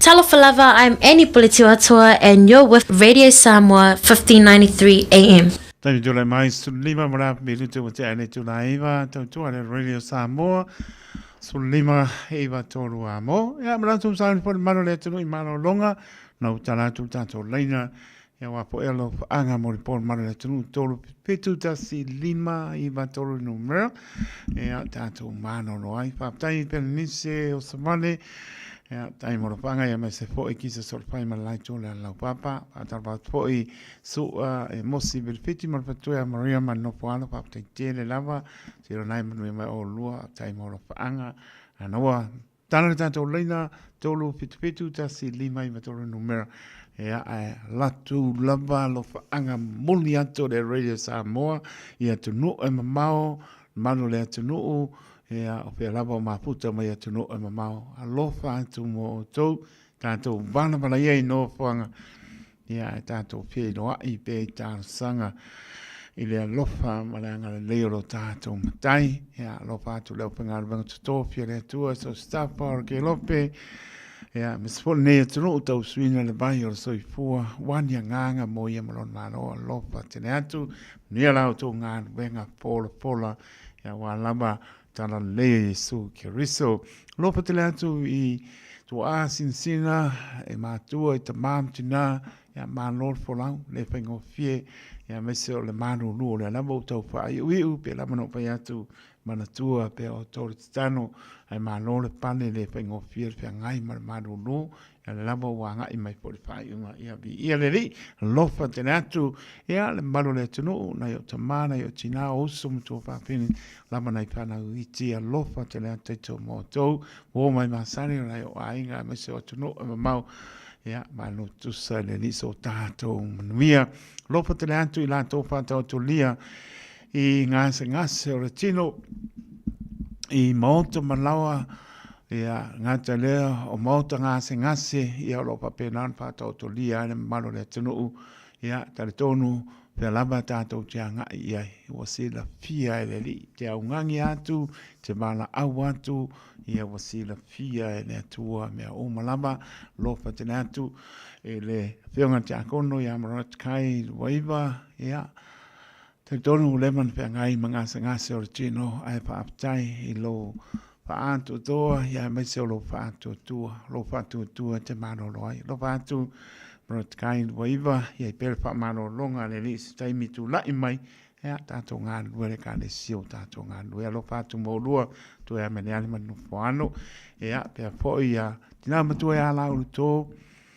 lo ai o ngase o tangata matua a lo patu mato ai o tato mato pa le nganga manu lo e ka le sia tomato ina ia maptanga pa le ngama tu ia no fuano e mai seo chavo e kane sia la uto lo matua pe o e tano tanto para malai ya lo pat foi tu ya seta venga tailea o la pine ato tu ya el pa mano longa leli lo fatu poa ya mano fuano tu o lo tele mo la mo ngase o tino mai tino ya lo mo pe lo fie te bava ai le lo fo le imana pa mano longa lo patene atu ya lo pat fortina ya kai sia ba ya lo patene atu kai sia pa mano longa le li ya oe le pon fe ngai manga o tino ya mata mama tina le tu no le ma wa to lo patene atu tu mam tu ya mai poa lo fatu mai poa ya lo fatu tu le na mo lo manosi ya pa mano longa le li ya wa la tu te matofi wa la awai ya pe la bo e ma ti ai pa to lia i ngase o tino ya pa mano longa le li ya lo pa tena taito mo to ai le na tala tato laina mo le minute ya anelo ola tato mano pa tai so pa tai mo se piti mo yo faiva le po alu pia so le umiva mo po pa tai ki so pai mo no anga ya mo po mano longa pa tai ele ele fatasi mane po tolu petu tasi lima i patolo numera e ne ai no fa mai no le mapu tinga eva mai lo ko manu lu patu wain marbainga patu mo marpatua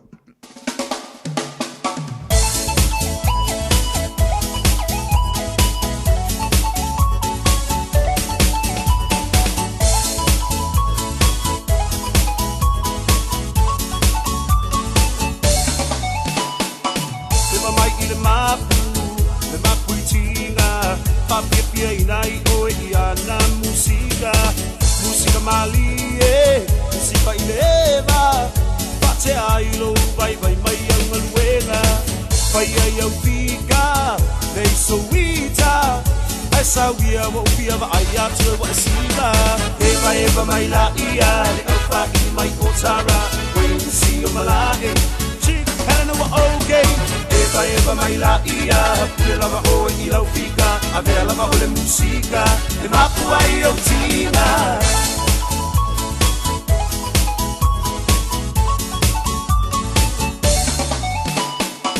na ia paanga nge vai vanga e mo moli atu le nei pese na ia o lo paanga le ngata ia te roa pa pele lo rangi atoa o mo o ngai pia tau tua mo e Samoa e ala i le taleni o le musika esa wia sei e pa pia mai a ita eva mai la ia le alfa i mai otara when you see you malage chick helena wa okay eva mai la ia pia lava o i lau fika a vea lava o le musika le mapu ai o tina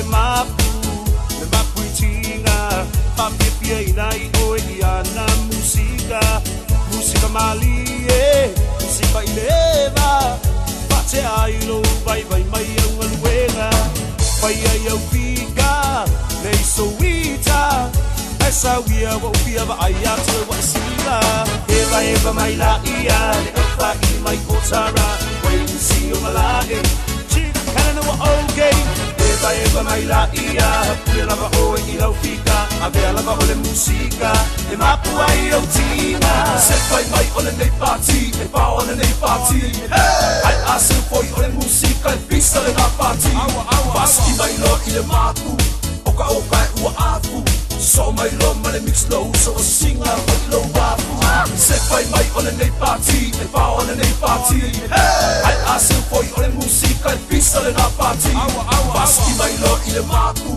oka oka e ua afu so mai lo ma le mix low so singa o lo wafu eva mai la ia le alfa i mai o tara when you see o malai chief kana wa okay eva mai la ia pule lava o e lau fika ave lava o le musika e mapu ai o tina eva mai la ia le alfa i mai o tara when you see o malai chief kana wa okay eva mai la ia pule lava o e lau fika ave lava o le musika e mapu ai o tina Si kong maria le mapu i tinga pen, Wayne Malamaenga, taimi tu le mai luas, tonu mala miru tu te ane tu la iwa, te tonu tau lunga i po, istau tua, au ona i le nei po, pāpte tēne lava sa moa lau tāpo inga, pāpetai le anga le nei, pāmnuia le li, i mano longa le nei po, ia, moa lo, tātou, mano longa fi le mo, i au lofo le li, moa na soa tai au i lo nanga le nei,